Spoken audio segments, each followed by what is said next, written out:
ठीक है। तो हम लोग का जो है लास्ट क्लास में देखे थे कि क्या-क्या टॉपिक हम लोग कवर करने वाले हैं, ठीक है? तो आज हम लोग जो क्लाउड का एडब्ल्यूएस क्लाउड का जो पहला टॉपिक है एडब्ल्यूएस EC2, ठीक है? कौन सा एडब्ल्यूएस EC2 उसको कवर करेंगे, ठीक है? एडब्ल्यूएस EC2, ठीक है? इसका फुल फॉर्म है इलास्टिक कंप्यूट क्लाउड, ओके?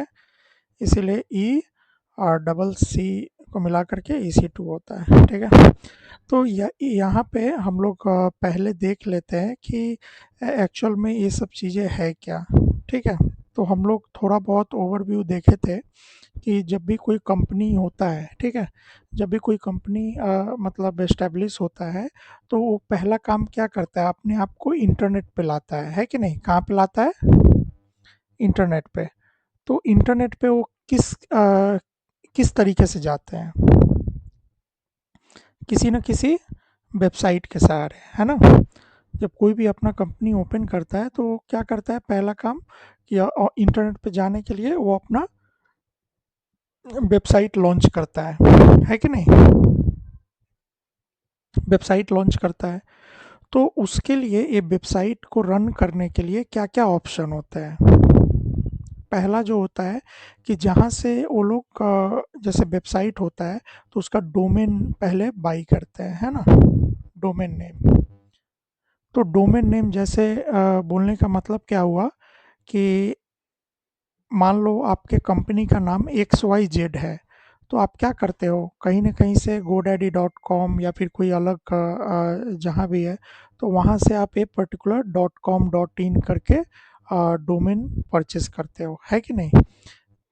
तभी जो आपका जो भी कस्टमर होगा या फिर जो भी मतलब बंदे होंगे, यदि आपके बिज़नेस या वेबसाइट पे आना चाहेगा तो वो क्या करेगा, XYZ अपने ब्राउज़र में एंटर करेगा और उसके सहारे वो आपके वेबसाइट पे आएगा, जहाँ से आपका प्रोडक्ट वगैरह या सर्विस जो भी आप प्रोवाइड करते होंगे उसको परचेज़ करेगा, ठीक है? तो यहाँ पे क्या है, तो विशाल तुम अप्रूव कर पा रहे हो क्या? नहीं, मुझे अप्रूव का ऑप्शन नहीं दे रहा है। ओके, ठीक है।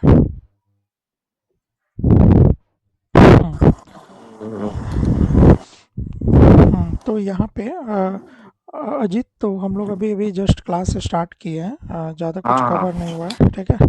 तो बेसिक ऐसे तुम्हें आइडिया होगा ही, है कि नहीं? तो हम लोग ऐसे कवर करते हम्म। चलते हैं। अभी स्टार्ट किए हो या पहले उसका पहले कुछ बताया हो इसका?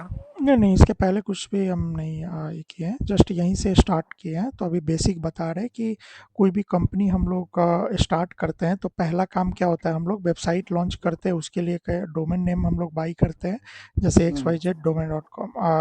xyz.com करके, ठीक है? तो अब हाँ हाँ। इसको लेने का क्या-क्या माध्यम होता है, पहले जैसे मान लो गोडैडी हो गया या फिर नेमचीप हो गया या बहुत सारे ऐसे होस्टिंजर हो गए, तो बहुत सारा ऐसा होस्टिंग प्लेटफॉर्म रहता है जहाँ से हम लोग डोमेन बाई करते हैं और यहीं से हम लोग होस्टिंग भी लेते हैं। होस्टिंग मतलब क्या, कि आप इंफ्रास्ट्रक्चर, ठीक है, क्या करते हो, कोई भी वेबसाइट को रन करने के लिए इंफ्रास्ट्रक्चर चाहिए होता है। इंफ्रास्ट्रक्चर का मतलब क्या होता है कि कोई भी सर्वर चाहिए होता है, सर्वर पे ही रन करेगा, है कि नहीं? तो उसको सर्वर चाहिए होता है, तो सर्वर को ये रेंट करता है, तो ये भी एक लिमिटेड कैपेसिटी प्रोवाइड कर पाता है, ठीक है? यदि आपका छोटा कंपनी है या फिर सिंपली ऐसे स्टार्ट कर रहे हो, तो पहले आपको देखना पड़ेगा, आपका कुछ ज़्यादा ट्रैफिक नहीं है, कुछ भी नहीं है, ठीक है? तो आप क्या कर सकते हो, इसके थ्रू ही सेल्फ होस्टिंग जो इनका रहता है, खुद ही प्रोवाइड करते हैं, तो इनसे भी आप होस्टिंग ले सकते हो, ठीक है? बट आपका कस्टमर बेस यदि बढ़ जाएगा तो इनका सर्वर या इनका मैनेजमेंट काफ़ी नहीं होता है उसको हैंडल करने के लिए, ठीक है? तो दूसरा ऑप्शन ये होता है कि आप खुद का इंफ्रास्ट्रक्चर सेटअप करें, ठीक है? तो जब भी कोई कंपनी स्टार्ट होता है तो खुद का इंफ्रास्ट्रक्चर सेट करने में क्या होगा, उसको खुद का सेटअप, सर्वर लेना पड़ेगा, खुद नेटवर्क डिवाइसेस वगैरह ये लेने पड़ेंगे, इसको मैनेज करने के लिए क्या स्पेस की रिक्वायरमेंट होगी, है कि नहीं? फिर इसको इसके लिए मतलब जैसे कि अब यहाँ पे मैन पावर की भी ज़रूरत होगी जो ये सारी चीज़ें मैनेज करेगा, है कि नहीं? जैसे मान लो कोई भी कंपनी ओपन होता है, उनका खुद का डेटा सेंटर रहता है, तो इसको क्या बोलते हैं, इंफ्रास्ट्रक्चर को, होल इंफ्रास्ट्रक्चर को एक तरह से क्या बोल सकते हैं, खुद का डेटा सेंटर। डेटा सेंटर आप लोग नाम सुने होंगे, है कि नहीं? तो अजीत बहुत अच्छे से जानता है, अजीत डेटा सेंटर में ही वर्क करते हैं, ठीक है? तो अजीत को बहुत अच्छे से आइडिया है। तो यहाँ पे सभी डिवाइसेस को यहाँ पे मैनेज करते हैं, ठीक है? फायरवॉल डिवाइसेस हो, सभी तरह के डिवाइसेस को यहाँ पे मैनेज करते हैं, ठीक है? उसके बाद तीसरा ऑप्शन क्या आता है कि हम लोग कोई भी क्लाउड प्रोवाइडर को लेते हैं, ठीक है? कोई भी क्लाउड प्रोवाइडर को। तो क्लाउड प्रोवाइडर मेजर मतलब बहुत सारे कंपनीज है, इवन 200 प्लस कंपनीज है, बट मेजर जो क्लाउड प्रोवाइडर हम लोग मान सकते हैं, जैसे हाँ ये। रोशन, एक हाँ, मिनट। कुछ पिक्चर है डेटा सेंटर का, भेजे क्या इधर? सेंड कर सकते हो, ठीक है? ठीक। हम्म, तो जैसे कि डेटा सेंटर्स वगैरह होते हैं, ठीक है? जैसे हम थोड़ी देर बाद उस पे जाएंगे, जैसे अजीत शेयर किया हुआ है, तो उसको भी आप देख सकते हो, और इंटरनेट पे अभी हम लोग देखेंगे, ठीक है? तो जैसे ए डब्ल्यू एस हो गया, ए डब्ल्यू एस किसके द्वारा मैनेज होता है? अमेजन कंपनी के द्वारा। तो अमेजन कंपनी को आप सभी लोग आई थिंक जानते होंगे, है कि नहीं? तो सिर्फ उनका ई कॉमर्स वेबसाइट का मतलब वेबसाइट नहीं है, वो क्लाउड प्रोवाइडर भी हैं, ठीक है? दूसरा होता है एज्योर, जो फेमस है। तो इसका सर्विस कौन प्रोवाइड करता है, कौन सा वेंडर? तो ये प्रोवाइड करता है आपका माइक्रोसॉफ्ट, ठीक है? फिर तीसरा हो गया जीसीपी। तो जीसीपी की सर्विस कौन प्रोवाइड करता है? गूगल करता है, ठीक है? उसके बाद अलीबाबा हो गया, ठीक है? अलीबाबा हो गया।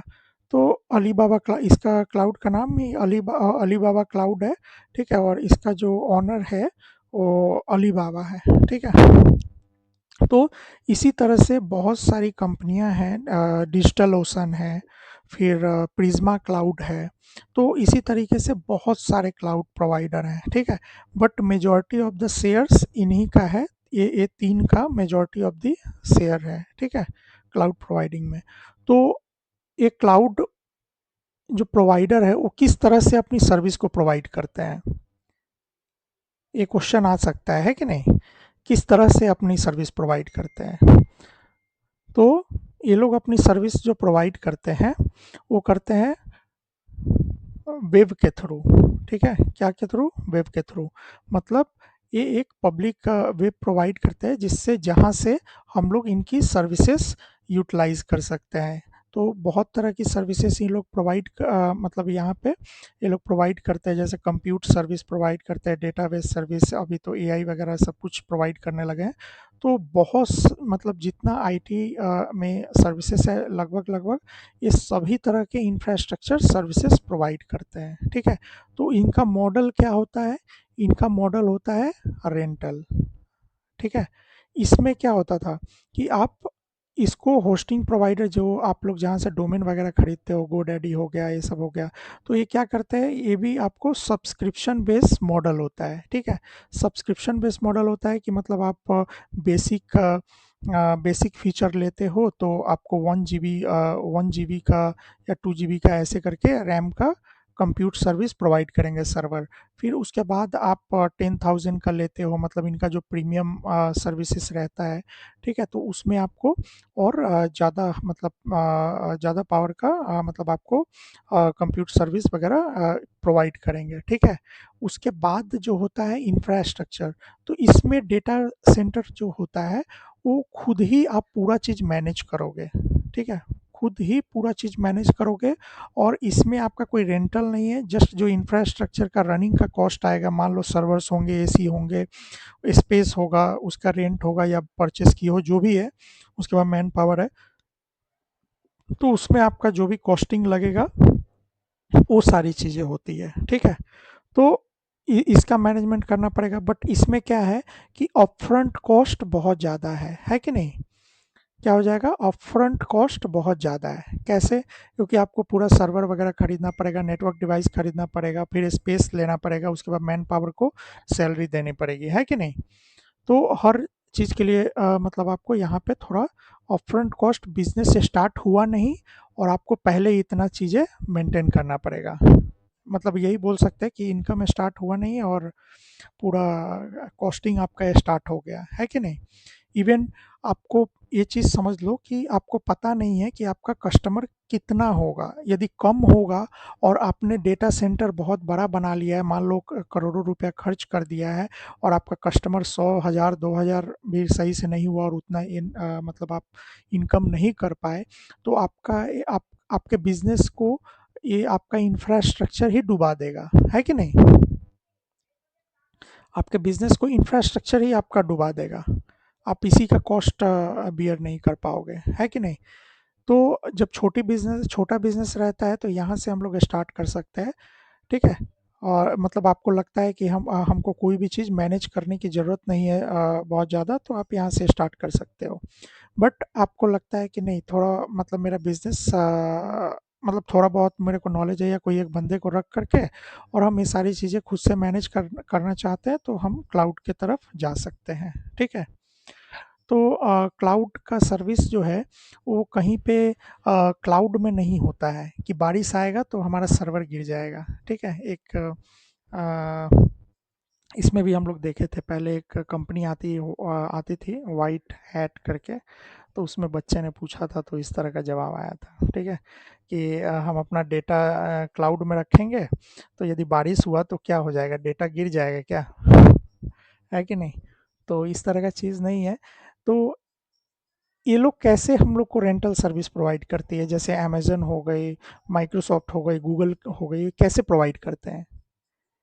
ये भी डेटा सेंटर ही सेटअप करते हैं, ठीक है? ये भी क्या करते हैं कि एक बहुत बड़ा डेटा सेंटर सेटअप करते हैं, ठीक है? और फिर यहाँ से आपको ये इन सर्विसेज को वेब के थ्रू आपको प्रोवाइड करते हैं, ठीक है? तो ये क्या बोलते हैं कि आपको इंफ्रास्ट्रक्चर मैनेज करने की कोई ज़रूरत नहीं, इंफ्रास्ट्रक्चर हम आपके लिए मैनेज करेंगे, बट आप जितना रिसोर्स यूटिलाइज करोगे, क्या, जितना रिसोर्स यूटिलाइज करोगे उतना ही का आप पैसा देना। पहले क्या होता था, मान लो कि आप 4 GB रैम का सर्वर खरीदे, ठीक है? 4 GB रैम का सर्वर खरीदे या 8 GB रैम का सर्वर खरीदे, तो इसमें कितना कॉस्ट आ जाता था पहले? मतलब लगभग लगभग 30-40 हज़ार में आ जाएगा, जो भी मान लो, ठीक है? 30K या जो भी मान लो। तो मतलब इस तरीके से फिर उसके बाद इतना डिवाइस वगैरह सेटअप करना, ये सब चीज़ का कॉस्टिंग मुझे नहीं पता है, बट फिर भी एक अच्छा खासा मतलब इन्वेस्टमेंट कर देना पड़ेगा। बट यहाँ पे आपको क्या बोलता है कि आपको इनिशियल डेज में यदि 1 GB पे भी आपका काम चल जा रहा है, ठीक है? यदि आपका 500 पे भी काम चल जा रहा है तो आप चला लो, ठीक है? बस आपको उतना ही का पैसा देना है, ठीक है? बट यदि आपका रिक्वायरमेंट कल के दिन में 2 GB का हो गया, तो आपको फिर मतलब इसमें मान लो कि आप पहले अपने खुद के इंफ्रास्ट्रक्चर में 1 GB का मतलब ये चला रहे थे, 4 GB का चला रहे थे एक सर्वर, ठीक है? एक सर्वर 1 GB का चला रहे थे, कल का रिक्वायरमेंट हो गया 8 GB के सर्वर का, तो फिर से आपको चेंज करना पड़ेगा, है कि नहीं? फिर आपको रिक्वायरमेंट बढ़ गई तो फिर से आपको 16 GB का फिर से ये चेंज करना पड़ेगा, फिर से ये करना पड़ेगा, मतलब ऐसे ऐसे बढ़ाते जाना पड़ेगा। तो आपका तो हार्डवेयर यूटिलाइजेशन क्या है, ये आपका कॉस्ट बढ़ता जाएगा, हार्डवेयर का कॉस्ट, है कि नहीं? फिर आप नया अपग्रेड करोगे तो, सही बोले ना? एकदम बिल्कुल। हम्म। तो यहाँ तक सभी को क्लियर है?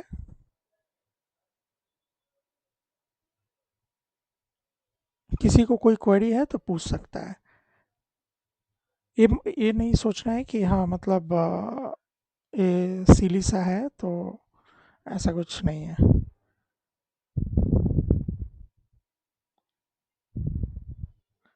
सूरज दीपक।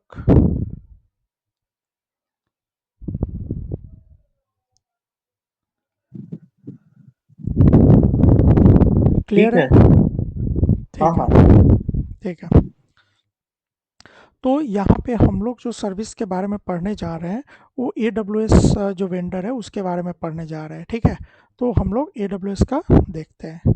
तो AWS का जो कंप्यूट सर्विस है, सर्विस जो कि सर्वर हम लोग को प्रोवाइड करता है, सर्वर का यूज़ करते हैं, ठीक है? तो उसके बारे में। तो हम लोग का आज का मतलब जो है, आज का जो लेक्चर है उसमें हम लोग बेसिकली पढ़ेंगे ग्लोबल इंफ्रास्ट्रक्चर के बारे में, मतलब AWS का कैसा किस तरह का इंफ्रास्ट्रक्चर है। उसके बाद सर्विस मॉडल के बारे में पढ़ेंगे, instance type and pricing model and persistence, कैसे हम अपने डेटा वगैरह ये सब चीज़ों को मैनेज कर सकते हैं, और थोड़ा बहुत मतलब सिक्योरिटी एंड फायरवॉल क्या होता है उसके बारे में, ठीक है? बेसिक चीज़ें देखेंगे। क्लियर है? तो मूव करते हैं ग्लोबल इंफ्रास्ट्रक्चर एंड रिलायबिलिटी। तो देखो, तो AWS के पास करेंटली अभी 33 रीजन्स है ग्लोबली। ग्लोबली बोलने का मतलब क्या, कि पूरे मतलब यहाँ पे पूरे वर्ल्ड में इनके इतने रीजन्स है, 33 रीजन्स है। रीजन्स है मतलब क्या, कि जैसे मान लो इंडिया में हो गया, इंडिया में एक रीजन है, ठीक है? तो इंडिया में रीजन है, अभी दो हो गया। तो इंडिया में है रीजन बोलने का मतलब क्या, कि यहाँ पे इनका डेटा सेंटर का होना, क्या होना, डेटा सेंटर का होना यहाँ पे, ठीक है? तो यहाँ पे इनका डेटा सेंटर है जहाँ से इनकी सर्विस को हम लोग यूटिलाइज कर सकते हैं। क्लियर है?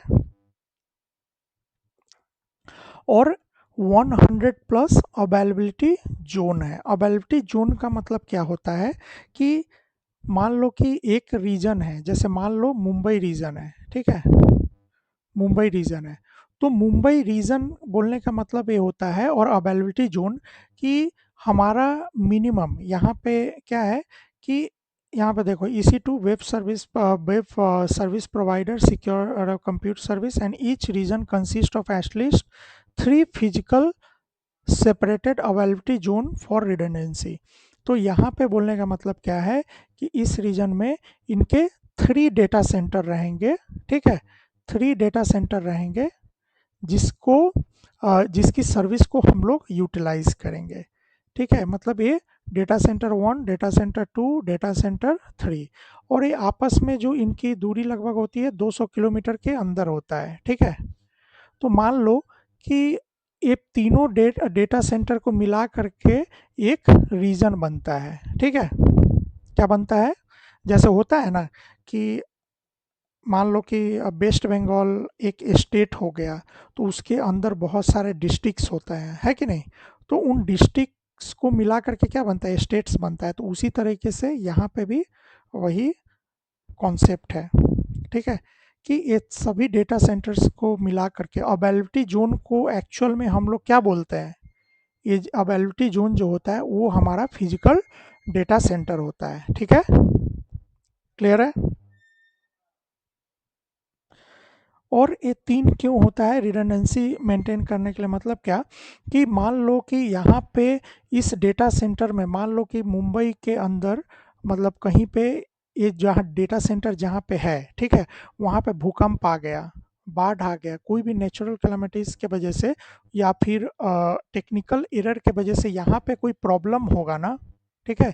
यहाँ पे इस डेटा सेंटर 1 में कोई प्रॉब्लम होगा, तो ये अपनी सर्विस डेटा सेंटर 2 से प्रोवाइड कर सकता है, कंटिन्यू कर सकता है। इस अब ये इससे इतनी दूरी पे कहीं पे है, ठीक है, ऑप्टिकल फाइबर से कनेक्टेड, तो अब यहाँ से सर्विस प्रोवाइड कर सकता है, इसमें कुछ प्रॉब्लम हुआ तो डेटा सेंटर 3 से प्रोवाइड कर सकता है। तो कोई भी रीजन में एटलीस्ट 3 डेटा सेंटर इनका रहता है, जिसको हम लोग अवेलेबिलिटी जोन कहते हैं, ठीक है? तो ये 3 से ज़्यादा भी होता है, बट एटलीस्ट 3 होता ही है। क्लियर है?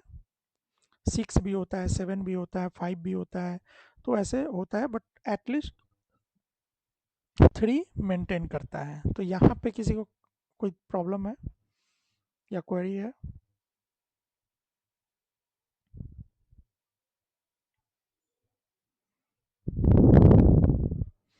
यस, नो, कुछ भी? नहीं नहीं ठीक है। ठीक है। ठीक। तो हम लोग थोड़ा इंटरेक्टिव बना के रखेंगे ताकि मुझे भी लगेगा कि हाँ चलो मतलब हो रही है, ठीक है। तो यहाँ पे ये 99.9% जो है अवेलेबिलिटी SLA, इसका मतलब क्या है कि अमेज़न जो बोलता है कि हम लोग जो सर्विस है, जैसे मान लो अ, पूरे ईयर में, ठीक है, 1 ईयर में, ठीक है, 1 ईयर में जितने भी दिन और जितने भी घंटे होते हैं, ठीक है, घंटा सेकंड जितने इसमें कन्वर्ट कर लो, तो ये उतने का 99.99% अवेलेबिलिटी प्रोवाइड करता है। मतलब यदि इससे नीचे हुआ तो आप उसका पेनल्टी ले सकते हैं, ठीक है, ऐसा ये क्लेम करते हैं, ठीक है। तो इतना परसेंट आपका जो डेटा, मतलब जो भी डेटा सेंटर रहेगा वो अवेलेबल अवेलेबल रहेगा, मतलब इतना ये सर्विस प्रोवाइड करते हैं, ठीक है। क्लियर है? जैसे समझ लो 24 घंटे का 99.9% अवेलेबिलिटी प्रोवाइड करते हैं, ठीक है। तो इस तरीके से मतलब इनकी सर्विस है, ठीक है। तो ये रहा इनका SLA, सर्विस लेवल एग्रीमेंट, ठीक है। क्या होता है सर्विस लेवल एग्रीमेंट?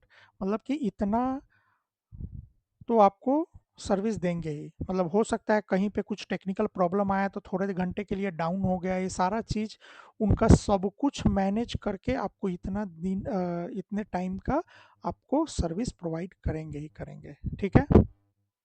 क्लियर है यहाँ पे?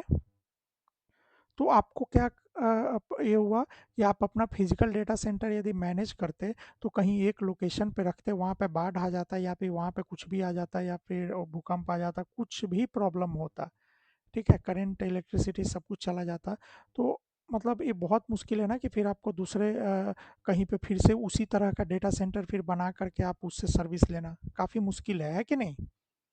तो आपका क्या होगा, कॉस्ट क्या हो गया, 2x हो जाएगा। फिर यदि थ्री ये भी प्रॉब्लम हो गया तो फिर आप कहीं पे और रखना पड़ेगा, है कि नहीं, वहाँ पे भी चीज़ें मेंटेन करना पड़ेगा, तो आपका कॉस्ट 3x हो जाएगा, है कि नहीं? क्लियर है? बट क्लाउड के मामले में आप ये सारा चीज़ मैनेज कर सकते हो। इवन आप यदि कॉस्ट डुअल करके हाईली अवेलेबल इन्वायरमेंट मेंटेन करते हो, हाईली अवेलेबल का मतलब क्या, हाईली जैसे कि एक डाउन हुआ तो फिर ऑटोमेटिक इस पे चला जाए तो आपको पता भी नहीं चलेगा या कस्टमर को पता भी नहीं चलेगा कि एक डेटा सेंटर डाउन हो गया, ठीक है।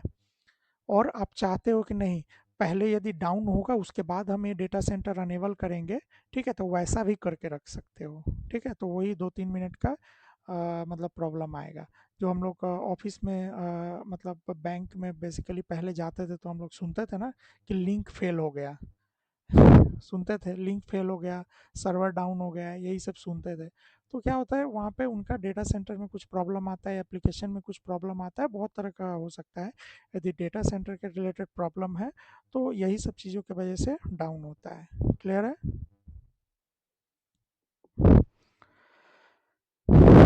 सभी को यहाँ पे कुछ क्वेरी?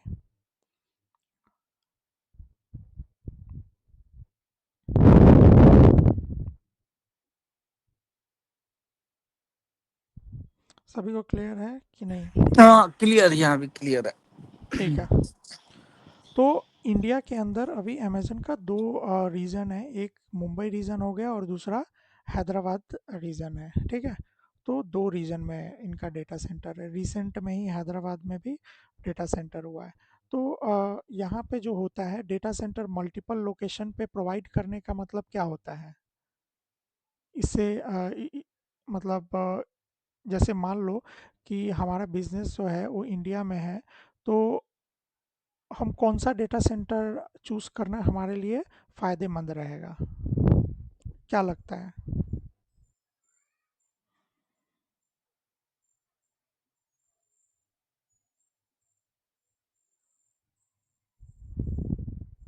क्या क्या बोले रोशन, फिर से बोलो क्या बोले। यदि हमारा बिजनेस इंडिया बेस है, ठीक है, तो हम हम्म, उस जो क्लाउड की सर्विस लेंगे वो कहाँ का रीजन हम लोग यूटिलाइज करेंगे तो बेस्ट रहेगा? वो तो नियरेस्ट लेता है ना, जो नियरेस्ट रहेगा हम्म, इंडिया का। Data centre. इंडिया का। तो मतलब नियरेस्ट इंडिया का ही डेटा सेंटर यूटिलाइज करने का मतलब क्या होता है?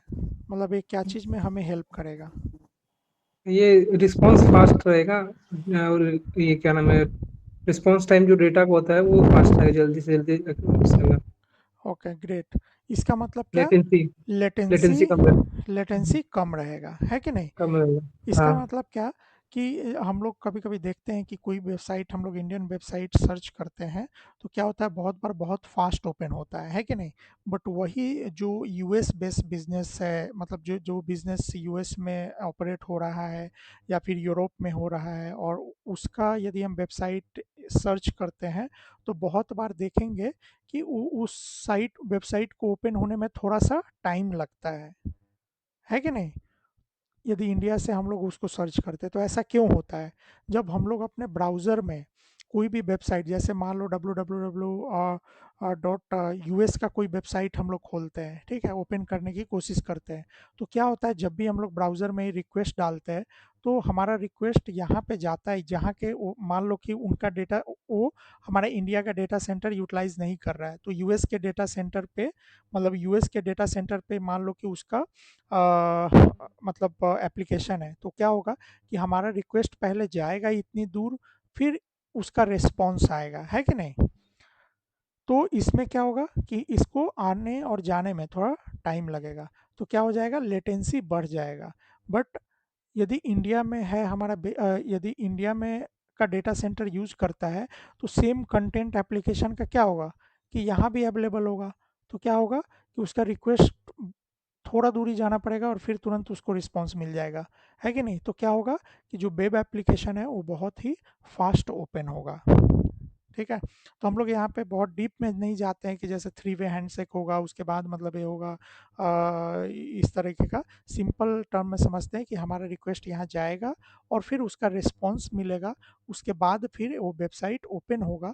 तो जब डेटा सेंटर दूरी पे रहेगा तो उसमें टाइम ज़्यादा लगेगा, और पास रहेगा तो उसका टाइम कम लगेगा, है कि नहीं? तो इसीलिए हम डेटा सेंटर सेलेक्ट करने का पर्पस क्या होता है कि जैसे हमारा बिजनेस कहाँ पे है, मतलब हमारा बिजनेस का बेस कहाँ पे है, कहाँ पे हम अपना बिजनेस ऑपरेट कर रहे हैं, है कि नहीं? तो मेन ये होता है। तो हम लोग ऐसा सोच सकते हैं ना कि जैसे यदि हमारा मल्टीनेशनल कंपनी है, ठीक है? तो हमारा बिज़नेस क्या है कि मल्टीपल लोकेशन, मतलब इंडिया में भी है, अफ्रीका में भी है, यूएस यूरोप में भी है, ठीक है? ये सारा जगह है, तो हम लोग कैसे ये सारी चीज़ें मैनेज करेंगे? यदि हम कहीं एक जगह डेटा सेंटर रखेंगे, तो क्या होगा कि एक जगह डेटा सेंटर रखने से हमें इशू आएगा ही, है कि नहीं? हाँ। कि लेटेंसी देन बढ़ जाएगी। हाँ, हम्म, बोलो। तो मैनेज करेंगे, अलग अलग अलग रीजन के लिए अलग अलग डेटा सेंटर पे रखेंगे। ग्रेट। तो हम लोग अलग-अलग डेटा सेंटर पे रहेंगे, ताकि जब अफ्रीका के लोग वहाँ का सर्विस यूटिलाइज़ करेगा ना, तो उनको भी फ़ास्ट रिस्पॉन्स मिलेगा। इधर का लोग सर्विस यूटिलाइज़ करेंगे, उसको भी फ़ास्ट रिस्पॉन्स मिलेगा। और बहुत बार क्या होता है ना कि यहाँ का लैंग्वेज भी अलग हो गया, मतलब सर्विसेज़ भी थोड़ा यहाँ पे अलग हो गया। तो अपने तरीके से अलग-अलग चीज़ें, कंटेंट भी हम लोग मैनेज कर सकते हैं ईज़िली, है कि नहीं? तो ये सारा सुविधा को लेकर के ये करते हैं। बट ये सब चीज़ों को मैनेज करने के लिए फिर हम लोग अपना डेटा सेंटर, मतलब फिजिकल डेटा सेंटर करते हैं, तो कितना कॉस्ट हो बढ़ जाएगा, है कि नहीं हमारा? बट यहाँ पे हम लोग यदि क्लाउड सर्विस यूटिलाइज करते हैं, तो घर पे बैठे, एक रूम में बैठे ही हम सारा चीज़, पूरा इंफ्रास्ट्रक्चर मैनेज कर सकते हैं। और जितना रिसोर्स हम लोग यूटिलाइज करेंगे, उतना, मान लो कि एक, जैसे एक एग्जांपल ले लो बिग बिलियन डेज का, ठीक है? तो उसमें क्या होता है, जैसे अमेजन का बिग बिलियन डेज हो गया, या फिर फ्लिपकार्ट का भी कुछ होता है वैसा ही। तो नॉर्मल डेज में मान लो कि 10 सर्वर की रिक्वायरमेंट है, ठीक है? अमेजन को नॉर्मल डेज में 10 सर्वर की रिक्वायरमेंट है, 10 सर्वर से ही नॉर्मल डेज का अपना रिक्वेस्ट मैनेज कर लेता है कि नहीं? 10 सर्वर में ही मैनेज कर लेता है। बट उसका बिग बिलियन डेज वीक चल रहा है, मतलब अब एक सप्ताह के लिए, एक वीक के लिए। अब जानते हो बिग बिलियन डेज में क्या होता है, कॉस्ट, प्रोडक्ट का कॉस्ट क्या हो जाता है, लो हो जाता है कि नहीं? तो जब प्रोडक्ट का कॉस्ट जो है वो लेस हो जाता है, तो उस समय जैसे मान लो यहाँ पे मतलब नॉर्मल डेज में आ रहे थे 1 करोड़ के करीब ट्रैफिक, ठीक है, और रिक्वेस्ट आ रहे थे, तो 10 सर्वर में है तो मैनेज कर ले रहा है। अब यहाँ पे मान लो कि अब 100 सर्वर मतलब 100 करोड़ लोग आ गए, चाहे कितना भी एक एक अमाउंट ले लो, 50 करोड़ लोग आ गए, तो अब हमको यहाँ पे रिक्वायरमेंट है 100 सर्वर की, है कि नहीं? तो यदि हम फिजिकल डेटा सेंटर में मैनेज करते, तो हमको एक सप्ताह के लिए इतना सर्वर को डिप्लॉय करना पड़ता कि नहीं? तो इसमें हमें बहुत सारा कॉस्ट लगता, फिर उसके बाद मैन पावर की रिक्वायरमेंट होती कि इतना चीज़ सेटअप करे, है कि नहीं? और फिर एक सप्ताह के बाद फिर ये रिसोर्स तो हमारा 90 रिसोर्स तो बेस्ट जाएगा, है कि नहीं? बेस्ट जाएगा कि नहीं? फिर अब अगले साल का इंतजार करना पड़ेगा, है ना? तो ये हमारा वेस्ट ऑफ टाइम भी है, प्लस में कॉस्ट का भी इशू हो जाता है यहाँ पे, और मतलब ये चीज़ मतलब फिजिबल तो है, बट ये अननेसेसरी कॉस्ट मेंटेन ये करता है, और डेडलाइन को मीट करना है कि हाँ इतने दिन के लिए हमें सब कुछ इतना सेटअप कर देना है, बट उसके बाद ये इसका कोई यूज़ नहीं रहता है। बट यदि हम यहाँ पे क्लाउड सर्विस का यूज़ करते हैं, तो यहाँ पे यदि 7 डेज़ के लिए हमें 100 सर्वर चाहिए ना, तो हमें कोई प्रॉब्लम नहीं है, तुरंत हमें मिल जाएगा, ठीक है? और ये भी हमें फिक्स नहीं करना पड़ेगा कि हमको 100 सर्वर की ही ज़रूरत है, या 90 सर्वर, 70 सर्वर, 50 सर्वर, ये भी चीज़ की ज़रूरत नहीं है। इसको जितना रिक्वेस्ट इस पे आएगा, ये खुद ब खुद उतना नंबर ऑफ सर्वर खुद ही अपना बना लेगा, ठीक है? बेस्ड ऑन द ट्रैफिक ये अपना खुद ही मैनेज कर लेगा, और जब रिक्वायरमेंट नहीं रहेगी, मान लो कि उतना ट्रैफिक नहीं रहेगा, मान लो कि दिन में ट्रैफिक रहा, रात में उतना ट्रैफिक नहीं रहा, तो ये अपने आप को खुद ही डिक्रीज कर लेगा। तो इस तरह का सर्विस, क्या मायावी सर्विस एक तरह से बोल सकते हैं। तो इस तरह का मायावी सर्विस हम लोग डेटा सेंटर में मैनेज करना थोड़ा मुश्किल है कि नहीं?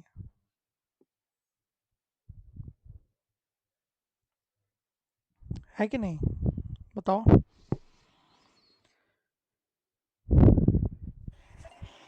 वहां पे तो है, जैसे हम लोग का है वहां पे सब मैनुअली करना पड़ता है, सब एक एक सर्वर को लाकर सब माउंट हम्म किया जाता है। हम्म मुश्किल है ऑन प्रीमिसेस में। क्लाउड हम्म में लोग कर लेता है मैनेज। हम्म। और यहाँ पे क्या है कि ये चीज़ मैनेज करना काफ़ी ही आसान है, ठीक है? पता भी नहीं चलेगा, वहाँ पे 100 सर्वर सेटअप करो, तो फिजिकल भी लगता है कि भाई कितना अब करते जाए, कितना मतलब इसको री इमेज करे, बहुत सारा चीज़ करना पड़ता है, ठीक है? और बहुत ही हेक्टिक वर्क है ये सब चीज़ें, ठीक है? तभी ये सर्विसेज आई हैं, ठीक है? तो यहाँ पे सभी को ये कॉन्सेप्ट क्लियर है कि हम किस तरह से कोई भी रीजन सेलेक्ट करते हैं, कोई भी अवेलेबिलिटी जोन सेलेक्ट करते हैं, या किस तरह का बिजनेस रहेगा तो हम लोग कैसा चीज़ से सेलेक्ट करेंगे, क्योंकि जब आप कंपनी में यदि वर्क करने जाओगे, तो आपको इसी तरह का सिनेरियो आएगा कि अरे हाँ, ये जो मतलब ये जो वेबसाइट है या ये प्रोजेक्ट है, वो यूएस बेस्ड है, वो यूरोप बेस्ड है, वो नॉर्थ मतलब मिडिल ईस्ट का प्रोजेक्ट है, ये जापान का प्रोजेक्ट है, तो किधर का फिर उसका बिजनेस यहाँ यहाँ पे फैला हुआ है, इस तरह का बिजनेस करता है, तो उस बेस पे आपको खुद सेलेक्ट करना पड़ेगा कि कौन सा रीजन सेलेक्ट करें, पहला आपका यही रहेगा। तो आप यही समझ करके, यही अंडरस्टैंडिंग के साथ आप कोई भी रीजन या अवेलेबिलिटी जोन सेलेक्ट करोगे, ठीक है? अवेलेबिलिटी जोन हम लोग क्या चीज़, हाई अवेलेबिलिटी मेंटेन करने के लिए करते हैं। तो यहाँ पे यदि मैं पूछता हूँ कि मुंबई रीजन में, जैसे मान लो कि मेरा इंडिया बेस है, कंपनी है, इंडिया बेस कंपनी है, ठीक है? और हम चाहते हैं, यहाँ पे वो बोलेगा कि हम चाहते हैं कि जैसे एसएलए प्रोवाइड कितना करता है, 99.99% का, बट हमारा जो मैनेजर है या कंपनी का ओनर है, वो बोलता है कि मेरे को 99.99 जो है, यदि ये करोगे साल भर का एम है, तो हमको लगता है 10-12 घंटे के ऊपर ही आ जाएगा, आई थिंक, है कि नहीं? तो उस केस में जो है, ये बोलेगा कि नहीं हमको 100% चाहिए, मेरे को थोड़ा भी डाउन टाइम, जैसे मान लो कि 2 दिन के लिए यदि एसबीआई बंद हो जाएगा तो उसको कितना का लॉस हो सकता है कि नहीं? है कि नहीं?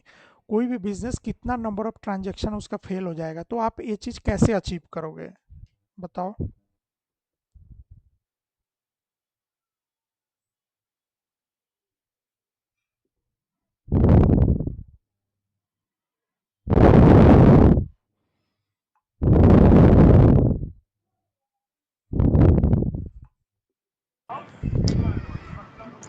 बंद होने से लॉस तो होगा ही बिजनेस। हाँ, तो इस चीज़ को हम लोग कैसे रेमिडिएट करेंगे? मतलब क्या चीज़ यूज़ करेंगे, यहीं पे सब कुछ है। हम लोग अपना इंफ्रास्ट्रक्चर कैसे सेटअप करेंगे? गलत सही कुछ भी कैसे भी बोल सकते हो।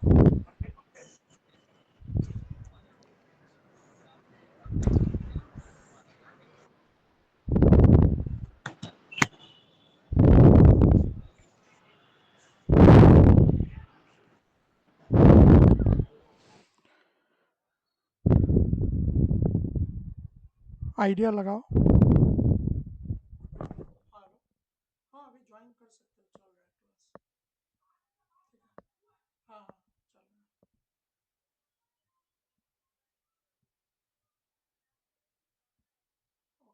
ओके ओके, ठीक है, कोई नहीं। एक बार फिर से बोलना, क्वेश्चन क्या था? हाँ हाँ, हाँ बोलिए। हेलो, फिर से एक बार रिपीट कीजिए। हेलो। और उसमें हमको बोल रहे हो क्या? हाँ हाँ, कैसे हम लोग अचीव कर सकते हैं? हाँ, वही पूछे थे, क्या मतलब, एक बार क्वेश्चन फिर से बोलना, हम समझ नहीं पाए थे।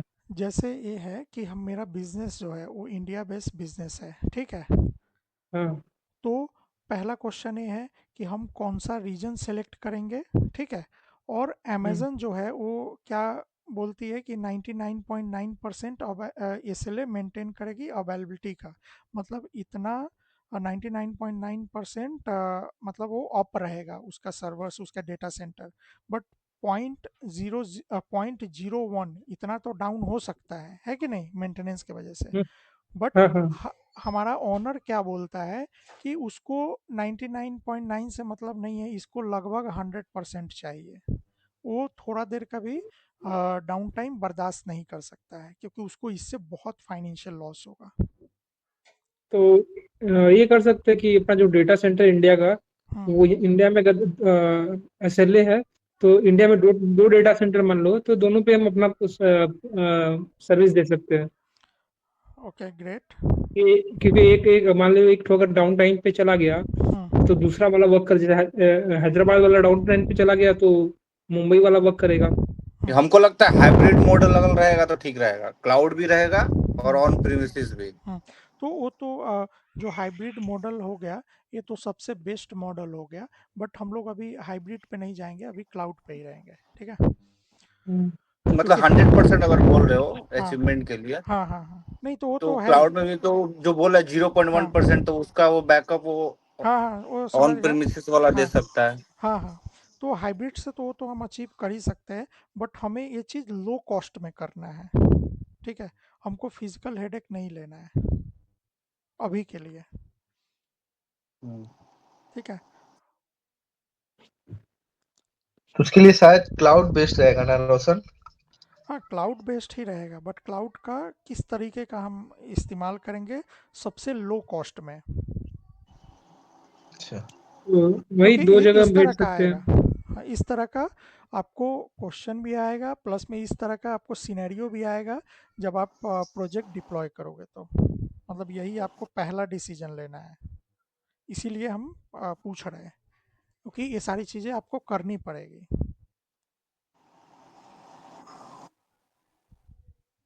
मतलब कॉस्ट के अनुसार से। और थोड़ा सोच करके देखो, फिर हम बताते हैं।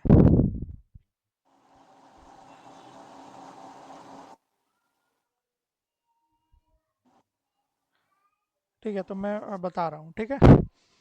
तो पहला तो हम लोग एक रीजन सेलेक्ट करेंगे, है कि नहीं? सबसे लो कॉस्ट में क्या करेंगे, एक रीजन सेलेक्ट करेंगे।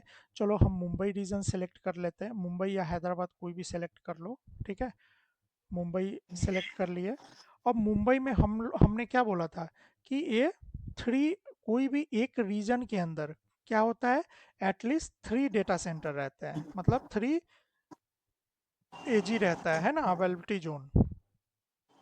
तो हम लोग यहाँ पे सबसे लोएस्ट कॉस्ट क्या मेंटेन कर सकते हैं, यहाँ पे 2 एजी में हम लोग डिप्लॉय कर सकते हैं, है कि नहीं? हाँ ताकि, हाँ। है कि नहीं, ये सबसे लो कॉस्ट हो गया, क्योंकि मान लो मुंबई रीजन That का, was going for the data center. हाँ, 2 डेटा सेंटर। सिद्धार्थ तुम एकदम लगभग करेक्ट थे, बट मतलब तुमने बोल दिया था कि 2 रीजन ही सेलेक्ट कर लेंगे, हाँ जो हाँ, भी। वही हाँ, वही वही बोल रहे थे कि मतलब कहीं और किसी और रीजन का डेटा सेंटर खरीदने से अच्छा है हुँ, कि उसी डेटा सेंटर में दो एबिलिटी जोन खरीद लो। हाँ, तो इसी हम्म। रीजन के अंदर 2 डेटा सेंटर हम लोग सेलेक्ट कर लेंगे, ठीक है? क्योंकि हमें पता है कि एक रीजन के अंदर एटलीस्ट 3 डेटा सेंटर रहता है कि नहीं? तो वहीं पे, ताकि एक डेटा सेंटर में कोई भी प्रॉब्लम आया, टेक्निकल इशू भी आता है, नेटवर्क इशू भी आता है, या फिर कोई नेचुरल चीज़ों की वजह से भी प्रॉब्लम होता है, ठीक है? तो एक डेटा सेंटर डाउन हुआ तो हमको जो सर्विस है, एप्लीकेशन, जैसे मान लो कि यहाँ पे हमारा जैसे मान लो ये इंटरनेट है, ठीक है? और यहाँ पे यूज़र है, तो ये क्या होता है, इंटरनेट पे आता है, और फिर हमारा यहाँ पे मान लो कि हमारा एप्लीकेशन है, वो यहाँ पे डिप्लॉय है, तो ये एक एजी में डिप्लॉय रहेगा, ठीक है, एजी 1, और सेम एजी 2 में हमारा एप्लीकेशन डिप्लॉय रहेगा, ठीक है, जो भी वेबसाइट, जो भी चीज़ें हैं, एप्लीकेशन। तो हमारा ए वाला एजी यदि डाउन हुआ, कोई भी प्रॉब्लम हुआ ए वाला डेटा सेंटर में, तो मान लो कि हमारा, हमको सर्विस, यूज़र को जो है वो सर्विस मिलना क्या हो जाएगा, बंद हो जाएगा। बट हम 2 एजी रखते हैं, 2 डेटा सेंटर रखते हैं सेम रीजन के अंदर, तो क्या होगा कि दूसरे से हम सर्विस ले सकते हैं, है कि नहीं? क्लियर है? नहीं, मेरा एक क्वेश्चन है गौतम। हम्म। कभी कभी हम लोग डेटा नेट चलाते हैं तो कभी कभी घूमता रहता है, बट वो साइट ओपन नहीं होता है, ये क्यों होता है? वो उसका बहुत सारा रीज़न होता है, सर्वर साइड, एप्लीकेशन साइड, बहुत सारा रीज़न रहता है, आपको रिस्पॉन्स मिल नहीं पाता है, ठीक है? तो हम लोग आगे, क्या हाँ, डेटा सेंटर क्या डाउन होता है उसके लिए क्या? सभी केस में डेटा सेंटर ही डाउन नहीं होता है, कुछ केस में डेटा सेंटर डाउन भी होता है, ठीक है? बट अलग अलग तरह का एरर होता है, हम लोग आगे जब एरर कोड वगैरह पढ़ेंगे ना तो समझ में आएगा, ठीक है? ठीक है, ठीक है, ठीक हम्म। है। ओके। तो इस तरह का हम लोग का केस रहता है, ठीक है? आप जब सर्च करते रहते हो, बहुत देर तक घूमते रहता है और उसका रिजल्ट नहीं आता है, उसका मतलब ये होता है कि आपका जो डेटा सेंटर है ना, वो आपका नियरेस्ट लोकेशन पे नहीं है, तो कभी कभी उसके वजह से भी टाइम लगता है। और कोई एरर होता है डेटा सेंटर में, तो आपको एक एरर कोड आता है, ठीक है, सर्वर साइड एरर 5x करके, ठीक है? तो ऐसा एरर आएगा तो सर्वर साइड होगा, कुछ और इशू आएगा एप्लीकेशन साइट से, तो इस तरह का भी इशू हो सकता है, बहुत तरह का एरर कोड होता है। उस एरर कोड के अनुसार से आपको समझ में आएगा कि किस तरह का इशू है, जैसे 503, 502, 504, तो बहुत तरह का एरर रहता है, 404, तो बहुत तरह का इशू रहता है, तो उसके अनुसार से आपको पता करना पड़ेगा। हम लोग जब आगे जाएंगे तो डिटेल में सब चीज़ें पढ़ेंगे, ठीक है? Okay, okay, okay. हाँ, तो एक ही रीजन में 2 डेटा सेंटर हम लोग लेकर के कर सकते हैं। इससे भी उसको अब देखो ये सबसे लोएस्ट हो गया। अब इससे भी उसको संतुष्टि नहीं है, तब हम लोग क्या करेंगे कि ठीक है भाई, तब इंडिया के अंदर ही हम क्या करेंगे, एक हमारा हैदराबाद रीजन है और एक मुंबई रीजन है, तो हम लोग दोनों रीजन में ही डिप्लॉय कर देंगे। मान लो कि मुंबई रीजन पे किसी दूसरे देश का कब्जा हो गया या फिर कुछ भी प्रॉब्लम आ गया, मुंबई डूब गया, तो पूरा चीज़ गया, तो हैदराबाद बचा हुआ रहेगा, तो हैदराबाद से सर्विस ले लेगा, ठीक है? अब इसको इसमें भी संतुष्टि नहीं है, और भी हाई अवेलेबिलिटी चाहिए, तो नियरेस्ट लोकेशन पे हमारा कौन सा डेटा सेंटर है, ठीक है? तो नियरेस्ट लोकेशन पे चाइना, जापान जिसका भी रहेगा, तो उससे सर्विस हम लोग ले लेंगे। थोड़ा क्या रहेगा, लेटेंसी हल्का बढ़ जाएगा, बट हमको सर्विस मिलेगा, ठीक है? तो इस तरह से कर सकते हैं। उसको इसमें भी संतुष्टि नहीं है, बोला कि भाई चलो पूरा का पूरा अमेज़न ही डाउन हो गया, ठीक है? एडब्ल्यू होता है ना, कभी-कभी सुनते हैं पूरा का पूरा अमेज़न डाउन हो गया, ऐसा भी कभी हो गया। तो इस तरह का केस हो गया, तो बोलता है कि भाई हमको ये वाला केस भी नहीं चाहिए, कहीं पूरा अमेज़न डाउन हो गया, तो भी हमको 1 मिनट का भी लेटेंसी, मतलब 1 मिनट का भी हमको डाउन टाइम बर्दाश्त नहीं है। बोला कि मेरे पास, मेरे पॉकेट में बहुत पैसा है और बताओ, है कि नहीं? तो बोलेगा ठीक है, आपके पास बहुत पैसा है तो आप क्या करो, मल्टी क्लाउड का कॉन्सेप्ट होता है, ठीक है? मल्टी क्लाउड मतलब आप एक क्लाउड पे भरोसा मत करो, सिर्फ अमेजन पे भरोसा मत करो, अब क्या करो, एज्योर भी ले लो, ठीक है? अब एज्योर पे भी भरोसा नहीं है कि हाँ कहीं अमेजन डाउन हुआ साथ में साथ ये भी हो गया, तो जीसीपी भी ले लो, ठीक है? अब उसको बोला कि भाई हमको इस पे भी भरोसा नहीं है, तब बोला कि ठीक है, तब हम लोग हाइब्रिड मॉडल में चले जाएंगे। जैसे हाइब्रिड मॉडल में जैसे अजीत ने बोला कि हाइब्रिड क्लाउड हम लोग यूज़ कर सकते हैं। तो इसमें क्या है कि हम लोग ऑन प्राइम भी मेंटेन करेंगे, ऑन प्रीम को ही बोलेंगे कि जो खुद से डेटा सेंटर मैनेज करते हैं ना, तो उसको ऑन प्रीम बोलते हैं। तो ऑन प्रीम प्लस क्लाउड वाला, ताकि क्लाउड में कुछ भी हो जाए तो उस समय ऑन प्रीम चलता रहे, तो उससे हम लोग सर्विस ले ले सकते हैं, है कि नहीं? तो इतना लेवल का हम लोग को सपोर्ट मिल गया, है कि नहीं? तो इस तरीके से हम लोग हाई अवेलेबिलिटी मेंटेन कर सकते हैं। तो किसी को यहाँ पे कोई इशू है? सभी को समझ में आ गया? ऑन प्रीम क्या होता है? पहला, ऑन प्रीम क्या होता है? सूरज, दीपक। On-prem means on premises within our organization uh, data center, we call it. जो हम लोग खुद से मेंटेन करते हैं, ठीक है? हाँ हाँ ऑर्गेनाइजेशन जो है वो खुद से जो मेंटेन करती है, फिजिकल डेटा सेंटर खुद से सेटअप करती है, ठीक है? तो उसको हम लोग एक तरह से ऑन प्रीम बोलते हैं, ठीक है? क्लाउड, अब क्या हो गया कि मल्टी क्लाउड किसको बोलेंगे? Multi cloud environment. as you said right now, हम अगर हमारा कोई भी सर्विस अगर एजोर अगर डाउन होता है तो हम AWS को यूज कर सकते हैं। अगर AWS यूज डाउन होता है तो GC को यूज कर सकते हैं, जो कि सर्विस प्रोवाइडर एक दूसरे के साथ कोलाइड रहते हैं। तो आई थिंक वो हो गया मल्टी क्लाउड। ठीक है, तो more than one cloud service provider को यूज़ करेंगे हाई अवेलेबिलिटी के लिए, तो उसको हम लोग मल्टी क्लाउड बोल सकते हैं, है कि नहीं? तो इसमें क्या हो गया, अब हाइब्रिड क्लाउड किसे बोलते हैं, हाइब्रिड मॉडल किसे बोलता है?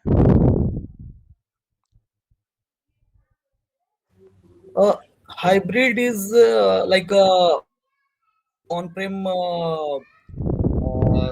servers, and as well as uh, like Azure and AWS kind of services. So if we are managing both of that, हम उसको हाइब्रिड क्लाउड कह सकते हैं। ठीक है, तो जहाँ पे हम लोग क्लाउड और खुद का ऑन प्रीम दोनों मैनेज करेंगे ऑर्गेनाइजेशन का, तो उससे हम लोग हाइब्रिड बोल सकते हैं। तो यहाँ तक सभी को ये कॉन्सेप्ट क्लियर है कि नहीं है? किसी को कोई यहाँ पे कोई क्वेरी या फिर कोई भी तरह का इशू तो बताइए। सूरज, दीपक। अभी आस्ते से समझ गया है। अभी हम्म, थोड़ा बहुत 100% पूरा नहीं आएगा, बट समझ में आ गया तो। ठीक है। एक डाउट था रोशन, हम्म, लाइक आपने बोला ना कि हम डेटा सेंटर जैसे विद इन द रीजन, हम अगर कोई डेटा सेंटर हमारा डाउन होता है तो उसके कॉस्ट, बट मुझे अवेलेबिलिटी जोन में कॉस्ट का कॉन्सेप्ट समझ में नहीं आया। अवेलेबिलिटी जोन में तो कॉस्ट का कोई कॉन्सेप्ट होता नहीं है, आई थिंक। देखिए, यहाँ पे अवेलेबिलिटी जोन में कॉस्ट का कॉन्सेप्ट इस तरीके से होता है कि आप एजी वन में, मतलब मान लो कि एबिलिटी जोन वन जो है, इसमें आप अपना एप्लीकेशन डिप्लॉय करते हो, मान लो, तो यहाँ पे क्या होगा कि यहाँ पे आप एक सर्वर यूज़ करोगे, है कि नहीं? 1 2 3 10 जो भी यूज़ करोगे, ठीक है? तो आपको इसका कॉस्ट लगेगा। जब आप मल्टी एजी यूज़ करोगे, आप 2 एजी यूज़ करोगे, तो आप इसी एप्लीकेशन का रेप्लिका आप यहाँ पे डिप्लॉय करोगे, है कि नहीं? हाँ तो ये रेप्लिका डिप्लॉय करोगे तो यहाँ किस पे डिप्लॉय करोगे? यहाँ पे भी तो आपको कोई सर्वर पे ही ना डिप्लॉय करना पड़ेगा, राइट। है कि नहीं? तो उस हाँ सर्वर का भी तो कॉस्ट लगेगा ना आपको। अच्छा, इन तो दैट जो सेंस। तो मान लो कि पहले आपका एक सर्वर आपका एप्लीकेशन चलने के लिए लग रहा था या 10 सर्वर लग रहा था, तो आपको इतना का कॉस्ट आ रहा था, तो जब सिंगल एज यूज़ कर रहे थे आपके एप्लीकेशन के, जब आपको डबल चीज़ें होगी तो आपका कॉस्ट जो है वो 2x हो जाएगा, ठीक है? Got got. With same latency. तो यही हो गया, क्लियर है? दीपक, कौन सा छोटा सा डाउट रह गया है? यदि कोई चीज़ क्लियर नहीं हुआ है तो वो पूछ सकते हो। है मुझे बस वो डेटा सेंटर के बारे में जानना था। जैसे बहुत सारे डेटा सेंटर हमने के रीजन में, कोलकाता में कितना डेटा सेंटर हो सकता है? कोलकाता में डेटा सेंटर नहीं है।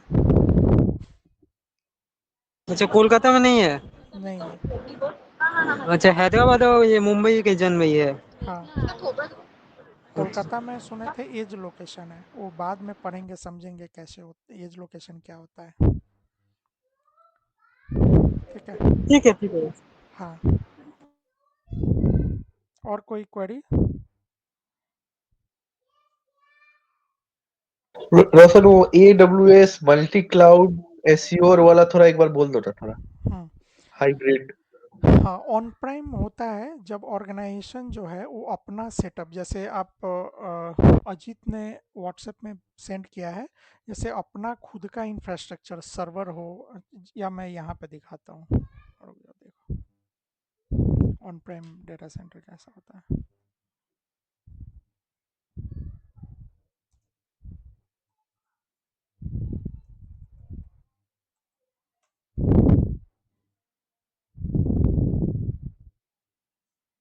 देखो, इस तरीके से आपको फिजिकल लोकेशन पे अपना सर्वर वगैरह खुद से सेटअप करना रहेगा, ठीक है? नेटवर्क डिवाइसेस, देखो ये सारा चीज़ सेटअप करना पड़ेगा आपको खुद से, और इसको मैनेज करना पड़ेगा, ठीक है? ऑर्गेनाइजेशन के अंदर। तो ये सब सेटअप करने के लिए, ये सब चीज़ें करने के लिए आपको क्या करना पड़ेगा? आपको एक स्पेस चाहिए होगा ना, और आपको संभालने के लिए कुछ बंदे भी चाहिए होंगे, है कि नहीं? रैक वगैरह रहेगा, रैक पे सर्वर वगैरह सेटअप किया हुआ रहेगा, उसके पीछे से ये सब वायर वगैरह लगा करके पूरा एकदम सेटअप रहता है, ठीक है? ये होता है ऑन प्रीम। तो ये सारा ओवरहेड, हार्डवेयर डिवाइस का जो ओवरहेड है, ये सारा चीज़ आपको खुद संभालना पड़, जब ऑर्गेनाइजेशन खुद संभालती है तो ये क्या बोलते हैं, ऑन प्रीम। जैसे कुछ कुछ ऑर्गेनाइजेशन क्या होता है, जैसे हम लोग क्लाउड सर्विस यूज करते हैं, ठीक है? तो उसमें क्या होता है कि हम लोग अपना डेटा से डेटा जो है क्या करेंगे, उस क्लाउड वहाँ पे हमको सेंड करना पड़ेगा ना, हमारा डेटा क्या हो जाएगा, उसके डेटा सेंटर में चला जाएगा। तो हो सकता है ना कि यदि मान लो कि बहुत कंपनी को भरोसा नहीं रहता है, बोलता है कि उसके डेटा सेंटर पे हमारा डेटा जाएगा, तो ये जो बंदा है वो वहाँ पे आएगा और मेरा डेटा चोरी कर सकता है कि नहीं? हाँ, बहुत शकील आदमी है। एक कंपनी बोलती है, एग्रीमेंट साइन करती है कि हम आपका एक भी डेटा नहीं चुराएंगे, फिर भी बोलता है कि नहीं भाई, हमको तुम पर भरोसा नहीं है, ठीक है? तो उस केस में क्या करता है कि ऑर्गेनाइजेशन आपका अपना खुद का ही डेटा सेंटर सेटअप करता है, ठीक है? ठीक है, उसी को हम लोग ऑन प्रीम डेटा सेंटर बोलते हैं। और जब अपना डेटा सेंटर रहेगा तो सब कुछ क्या अपने कंट्रोल में रहेगा, है कि नहीं? तो ये हुआ ऑन प्रीम का कॉन्सेप्ट। और क्लाउड का कॉन्सेप्ट क्या हो गया कि सेम तरह का डेटा सेंटर जो हम अपने बिल्डिंग या हम अपने मतलब छत्र छाया में जो मतलब एक तरह से मैनेज करेंगे, वही चीज़ एक कंपनी करती है, ठीक है? और बहुत सारे कंपनीज का वो को अपना सर्विस प्रोवाइड करती है, डेटा सेंटर की सर्विस, रेंटल सर्विस। जैसे हम लोग घर खरीद लेते हैं और फ्लोर वाइज एक बिल्डिंग खरीद लिए और हर बिल्डिंग को अलग अलग लोगों को मतलब भाड़े पे देने लगे, या फिर ये रैक खरीद लिए और हर रैक दूसरे दूसरे कंपनी को भाड़े पे दे दिए, ठीक है? तो उसी तरीके का क्लाउड प्रोवाइडर रहता है, मतलब क्लाउड वेंडर रहता है, जैसे AWS, Amazon, sorry Amazon, Microsoft, Google, Alibaba, digital ocean, Prisma cloud, बहुत सारा ऐसे हुआ। तो वो लोग क्या करता है कि इसी तरह से अपना सर्विस प्रोवाइड करता है, भाड़े पे देता है, तो उसको क्या बोलते हैं हम लोग? Cloud service provider. फिर अब मल्टी क्लाउड कब बोलते हैं? जब कॉम्बिनेशन ऑफ टू वेंडर, मतलब जैसे माइक्रोसॉफ्ट और अमेजन, दोनों का कॉम्बिनेशन होगा तो क्या बोलेंगे? Multi cloud. और जब हम मेरा खुद का ऑन प्रीम डेटा सेंटर और क्लाउड का डेटा सेंटर को मिला करके जो हमारा इंफ्रास्ट्रक्चर बनेगा, ठीक है, मान लो कि कोई कंपनी बोलता है ना कि भाई मेरे लिए डेटा जो है वो बहुत इंपॉर्टेंट है ना, बैंकिंग डेटा है या फिर कुछ पर्सनल डेटा है, समथिंग ऐसा करके कुछ है जो कि मेरे लिए बहुत इंपॉर्टेंट है। तो उसमें क्या करता है बहुत सारी कंपनी, वो क्या करता है कि अपना एप्लीकेशन जो है वो क्लाउड में, कोई भी जैसे मतलब मान लो Amazon cloud, A W S cloud में डिप्लॉय करता है, तो अपना एप्लीकेशन का कोड वगैरह यहाँ पे डिप्लॉय कर दिया। फिर वो क्या करता है कि जो डेटा उसका स्टोर होता है, ठीक है, वो डेटा जो स्टोर हुआ उसको क्या करता है कि वो खुद के डेटा सेंटर में रखता है, ठीक है। तो वहाँ पे ऑन प्रीमाइस यूज़ करता है, मतलब अब यहाँ पे इंड यूज़र जो है, मतलब कोई भी यूज़र कुछ अपलोड कर, मतलब ये अपलोड करता है, मतलब एप्लीकेशन जब एक्सेस करता है तो उसको डेटा कहाँ से मिलता है? यहाँ से मिलता है। जब ये कुछ अपलोड करता है, अपना कोई फाइल वगैरह अपलोड करता है, तो उसको एप्लीकेशन टीम जो रहती है वो कुछ ऐसा मतलब ये करके रखती है कि यहाँ से जो भी चीज़ें वो करे तो वो इसके डेटा सेंटर में जाके वो स्टोर हो, या फिर डेटाबेस जो होता है जिसमें मेटा डेटा वगैरह स्टोर होता है, तो वो सारा चीज़ डिटेल क्या करता है? वो ऑन प्राइम में सेटअप करता है, ठीक है, क्लियर है? तो इस तरह का भी जो मॉडल रहता है वो हाइब्रिड, मतलब जब दोनों क्लाउड और ऑन प्राइम दोनों का कॉम्बिनेशन का जो इंफ्रास्ट्रक्चर होता है उसको हाइब्रिड क्लाउड बोलते हैं। तो अभी क्लियर है हाँ भी ठीक। कि कोई क्वेरी भी है?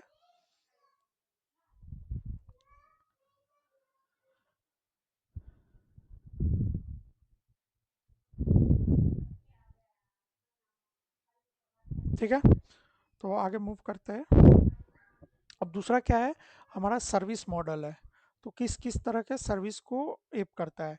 तो देखो, ऑन प्राइम सर्विस जो होता है उसमें क्या होता है, जो ऑर्गेनाइजेशन होता है, ठीक है, वो उसका networking, storage service, virtualization, OS, middleware, run time, data, application, सब कुछ किसके द्वारा मैनेज होता है? ऑर्गेनाइजेशन के द्वारा। जिसका खुद जो ऑर्गेनाइजेशन एक्स वाई जेड है वो खुद ही सारा चीज मैनेज करता है, तो उसको हम लोग ऑन प्राइम बोलते हैं, on premise. Okay, on premise, खुद के प्रीमाइस के अंदर, ठीक है, एक तरह से। तो इसको हम लोग ऑन प्रीम बोलते हैं। अब देखो, एस सर्विस पूछता है भारत नहीं, जैसे ये लोग पूछता है क्वेश्चन वगैरह, वो लोग पूछते हैं कि जैसे एस सर्विस में क्या यूज़ करते थे, ठीक है, या फिर EC2 जो है वो किस तरह की सर्विस है, एस सर्विस है, पैस सर्विस है, या सैस सर्विस है। तो आप कोई भी सर्विस को कैसे मतलब बताओगे कि ये इस तरह का सर्विस है कि नहीं? तो एस सर्विस यहाँ पे जो हो गया, तो यहाँ पे इंफ्रास्ट्रक्चर एज अ सर्विस होता है इसका फुल फॉर्म। तो यहाँ पे क्या होता है, देखो यहाँ पे कलर मतलब ये किया हुआ है कि सर्विस प्रोवाइडर मैनेज, मतलब जब क्लाउड की सर्विस जब हम लोग यूज़ करेंगे, ठीक है, तो क्या क्या चीज़ सर्विस प्रोवाइडर मैनेज करेगा? Networking, storage, server, virtualization. तो ये चार चीज़ जब ऑर्गेनाइजेशन मैनेज करता है, मतलब प्रोवाइडर मैनेज करता है, ठीक है, और उस पे ओएस हो गया, middleware, run time, data, application, ये सब क्या होगा? आपको मैनेज करना पड़ेगा, ठीक है। इसकी सिक्योरिटी से लेकर के सब कुछ कौन मैनेज करेगा? जो वेंडर है, जो आपको सर्विस प्रोवाइड कर रही है, मतलब अमेज़न है। तो जैसे EC2 सर्विस जो है, सर्वर की सर्विस जो प्रोवाइड करती है, तो इतना सर्विस ये मैनेज करता है, अमेज़न मैनेज करेगा। बाकी का सर्विस कौन मैनेज करेगा? आपको खुद ही मैनेज करना पड़ेगा, तो उसको एस सर्विस बोलते हैं, ठीक है। तो ओएस के ऊपर सब आपका मैनेज करना पड़ेगा, इसलिए एस सर्विस बोलते हैं। पैस सर्विस क्या होता है? प्लेटफॉर्म एज अ सर्विस, ठीक है। तो प्लेटफॉर्म एज अ सर्विस में क्या होता है कि इसका ओएस तक का, मतलब ओएस में भी कुछ भी वनरेबिलिटी है या कोई भी चीज़ है, कोई भी प्रॉब्लम है, ठीक है, तो वो सारा चीज़ भी ये जो प्रोवाइडर है वो मैनेज करेगा। ठीक है, बस आपको क्या एप्लीकेशन उस पर रन करना है, मतलब कौन सा तरह का एप्लीकेशन रन करना है, वो सब चीज़ आप मैनेज करोगे। ठीक है, क्या कोड डिप्लॉय करना है, उसके लिए क्या रन टाइम वगैरह है, वो सारा चीज़ सेटअप आप सेलेक्ट करोगे और आप डिप्लॉय करोगे। तो वहाँ पे क्या होता है, प्लेटफॉर्म एज अ सर्विस। जैसे इसका होता है इलास्टिक सर्च करके होता है सर्विस, तो वो अमेजन का, तो वो एक तरह का पैस सर्विस है। सैस सर्विस में क्या होता है कि सारा चीज़ प्रोवाइडर मैनेज करेगा, सिर्फ एप्लीकेशन जो है वो आप मैनेज करेंगे, मतलब एप्लीकेशन आप चला सकते हैं। जैसे कि मतलब उस ओ 365 सर्विस वगैरह होता है, तो वो क्या है, सैस सर्विस है। ठीक है, जो कि सॉफ्टवेयर एज अ सर्विस, मतलब कोई भी सॉफ्टवेयर आप इंस्टॉल करते हो, उसके बाद सारा चीज़ वो बस आपको क्या करना पड़ता है, सॉफ्टवेयर इंस्टॉल करते हो और आप उसकी सर्विस यूटिलाइज करने लगते हो, है ना, सब्सक्रिप्शन लेते हो, जैसे नेटफ्लिक्स का सब्सक्रिप्शन लेते हो, है कि नहीं, या फिर ओ 365 का सब्सक्रिप्शन लेते हो, बाकी सारा चीज़ एप्लीकेशन बेस्ड आप मैनेज करते हो। अब वो कैसे रन हो रहा है, कौन से ओएस पे रन हो रहा है, कौन सा स्टोरेज है, वो ये सब कोई भी चीज़ आप मैनेज करते हो खुद से, कुछ भी आपको टेंशन लेना पड़ता है, नहीं लेना पड़ता है कि नहीं। तो इस तरह के सर्विस को हम लोग सैस सर्विस बोलते हैं। क्लियर है सभी को?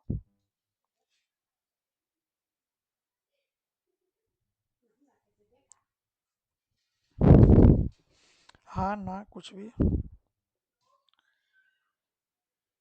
हाँ क्लियर है। हाँ क्लियर। ठीक है, तो हम लोग मूव करते हैं नेक्स्ट स्लाइड की ओर। तो देखो, अब जो ईसी टू सर्विस हम लोग यूज़ करेंगे अमेजन का, तो उसका प्राइसिंग आएगा, हम लोग क्या बोले थे, रेंटल सर्विस है, तो कुछ तो रेंट देना पड़ेगा, है कि नहीं। तो जैसे इसके प्राइसिंग मॉडल को डिवाइड करते हैं 4 टाइप में, तो एक ऑन डिमांड हो गया, रिवर्स इंस्टांस हो गया, स्पॉट इंस्टांस हो गया और डेडिकेटेड होस्ट हो गया। ठीक है, तो ऑन डिमांड मतलब जैसे जब भी हम लोग डिप्लॉय करेंगे तो किस तरह का चीज़ें लेंगे, वो चीज़ हम लोग देखते हैं। ठीक है, तो ऑन डिमांड हम लोग लेते हैं, तो इसमें ऑन डिमांड सर्विस जब लेते हैं, ठीक है, सर्वर सर्वर का जो सर्विस होता है उसको ऑन डिमांड लेते हैं, उसका मतलब क्या हो गया, पे बाई आवर और सेकेंड, मतलब जितना देर आप यूटिलाइज करोगे, ठीक है, और आपको कोई कमिटमेंट नहीं है कि मैं इतना साल तक यूज़ करूँगा, आप अभी डिप्लॉय करो, 10 मिनट बाद उसको उस सर्वर को बंद कर दो, मतलब टर्मिनेट कर दो। ठीक है, 10 मिनट बाद टर्मिनेट कर दो, 1 साल बाद टर्मिनेट करो, 1 महीना बाद टर्मिनेट करो, 5 दिन बाद टर्मिनेट करो, आप जितना यूटिलाइज करोगे उसका घंटे के अनुसार से आपको पैसा देना पड़ेगा। ठीक है, तो ये इस तरह का सर्विस कब हम लोग सेलेक्ट करते हैं, जब शॉर्ट टर्म के लिए लेते हैं, ठीक है, या फिर एक तरह से हम टेस्ट करने के लिए लेते हैं कि भाई सब कुछ अच्छे से डिप्लॉय हो रहा है कि नहीं, सब कुछ अच्छे से चलेगा कि नहीं, मतलब आपको पता ही नहीं है कि भाई आपका किस तरह का बिजनेस है, कितना ट्रैफिक व्रैफिक आ सकता है, कितने दिन के लिए ले सकते हैं, नहीं ले सकते। होता है ना कि कंपनी खोले 10 दिन बाद बंद हो गया मेरा कंपनी, है कि नहीं, तो उस समय हम क्या लेंगे, हम बोलेंगे कि नहीं भाई हम तुम्हारा सर्विस 1 साल तक यूज करेंगे, 2 साल तक यूज करेंगे, तो 2 साल का कमिटमेंट करेंगे, मतलब कमिटमेंट करेंगे, तो आपको 2 साल का पैसा देना पड़ेगा। तो आप अभी श्योर नहीं हो कि आपका बिजनेस एस्टेब्लिश नहीं है पूरा, आप नहीं जानते हो कितने दिन तक आपका वेबसाइट चलाओगे, चीज़ें चलाओगे या फिर इसका सर्विस यूज़ करोगे, तब उस केस में हम लोग ऑन डिमांड सर्विस लेते हैं। ठीक है, तो एक तरह से बोल सकते हैं कि जब हम मतलब कुछ डिटरमाइन नहीं कर सकते कि कितने देर के लिए हमको उसका सर्विस यूटिलाइज करना है, सर्वर को यूटिलाइज करना है, तो उस तरह के लिए ऑन डिमांड का यूज़ करेंगे। क्लियर है सभी हाँ को? Clear clear. ठीक है, अब क्या बोलते हो कि आपको पता है आपका बिजनेस सेटअप है, आप पहले से गोडैडी या फिर किसी और पे चला रहे थे, ठीक है, होस्टिंजर पे, आपको पता है कि नहीं भाई मेरा 1 2 3 साल के लिए तो बिजनेस मेरा कहीं जाने वाला नहीं है, आराम से हम बिजनेस चलाएंगे। ठीक है, तब उस तरह का सर्विस आप बोलोगे, आप अमेज़न को बोलोगे कि भाई हमको 3 साल के लिए तुम्हारा इस तरह का सर्विस चाहिए, हमको इतना जीबी का रैम वगैरह चाहिए, ठीक है? 16 जीबी का रैम चाहिए हमको, कितना? 3 साल के लिए। 1 सर्वर, 2 सर्वर, जितना भी ऐसे करके मिनिमम आप सेट कर लिए, इतना हमको चाहिए, ठीक है? तो यहाँ पे क्या आ गया, आप उसको भरोसा दे रहे हो, ठीक है? कि भाई तुमसे हम तो इतना मटेरियल लेंगे ही, ठीक है? तो इस केस में क्या हो गया कि वेंडर को भी भरोसा हो गया कि भाई हम मेरा इतना ऑर्डर बुक हो गया है कि नहीं? तो इतना पैसा आ जाएगा। तो ये क्या करता है, जब आप किसी से भी सामान ज़्यादा लेते हो, है कि नहीं? एक तरह से नहीं बोलते हैं कि रिटेल में लेते हैं और यहाँ पे थोक माल ले रहे हैं, है ना? थोक में ले रहे हैं, तो यहाँ पे क्या हो गया, आपको वो अच्छा डिस्काउंट देता है कि नहीं? जब कोई सामान आप 100 ग्राम लेते हो तो उस पे क्या होता है, ज़्यादा से ज़्यादा पैसा लेता है कि नहीं? जब आप वही 10 किलो लेते हो, 100 किलो लेते हो, तो क्या होता है, अच्छा खासा डिस्काउंट दे देता है। तो अमेज़न भी इसी चीज़ पे चलता है, ठीक है? तो अमेज़न भी इसी चीज़ पे चलता है, बोलता है कि ठीक है आप 3 साल के लिए, 1 साल के लिए कमिट कर रहे हो, तो हम आपको लगभग 72% मतलब 3 ईयर के लिए आप से इस टाइप के इंस्टेंस को, इसमें भी कंडीशन होता है, ठीक है? तो इसमें भी मान लो 30% से लेकर के 72% तक का आपको डिस्काउंट मिल सकता है। मतलब जिस तरीके का आप चीज़ें यूज़ करोगे उस तरीके से आपको डिस्काउंट मिलेगा, ये वैरी करता है, ठीक है? तो इस तरीके से आपको डिस्काउंट मिलेगा। आप जितना लोगे उस अनुसार से आपको सब कुछ मिलेगा। तो क्लियर है? रिज़र्व इंस्टेंस, रिज़र्व नाम से ही बोलता है कि भाई इतना मेरे लिए रिज़र्व कर देना। मतलब क्या बोलते हैं कि हॉल में आप 10 सीट मेरे लिए रिज़र्व कर देना। तो बोलता है ठीक है, तुमको 20% का डिस्काउंट दे दिए इस पे, है कि नहीं? तो रिज़र्व इंस्टेंस कुछ इसी तरह का सर्विस है। क्लियर है? फिर स्पॉट इंस्टेंस हो गया। तो स्पॉट इंस्टेंस जो होता है उस पे हम लोग को मिलता है 90% तक की छूट, ठीक है? तो इसमें क्या होता है कि जब अमेज़न जो है, ठीक है? जब मान लो कि कोई भी वेंडर हो, चाहे कोई भी ये चीज़ें हो, जब वो सर्विस यूटिलाइज़ करता है, ठीक है? सर्विस यूटिलाइज़ करता है अमेज़न का, मान लो एक रैक का सर्वर यूटिलाइज़ कर रहा है, तो मान लो कि वो सभी यूटिलाइज़ कर लिया, बट एक मान लो कि 32 जीबी का उसका बच गया है, ठीक है? तो इसको क्या करता है, वो बिडिंग पे लगाता है, बिडिंग करता है, ठीक है? बिडिंग करने का मतलब क्या बोलते हैं हम लोग? बोली लगाता है, ठीक है? कि हाँ भाई कोई इतना हाई पावर का ये चीज़ें है, तो आपको यदि इसका कमिटमेंट कर रहे हो तो हम इसको आपको बहुत ज़्यादा डिस्काउंट पे दे देंगे, ठीक है? तो लगभग 90% आपको डिस्काउंट पे ले लेगा। बट ये एक चीज़ और कंडीशन रखता है यहाँ पे कि जब इसको मन होगा, ठीक है? जब इसको मन होगा, ये अपना 32 जीबी वापस ले लेगा,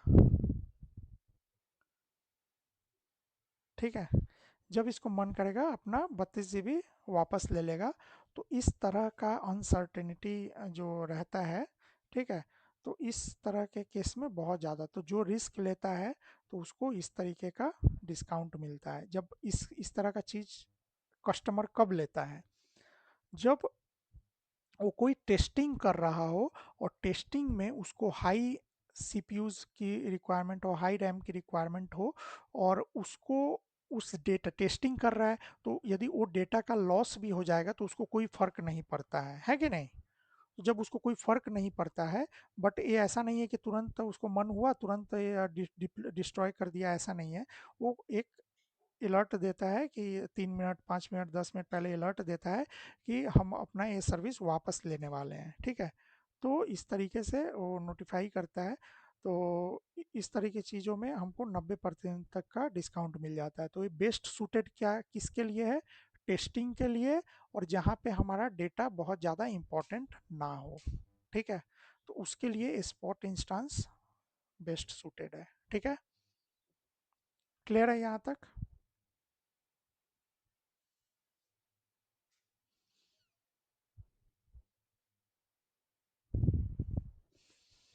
कोई भी क्वेरी है यहाँ पे किसी को भी?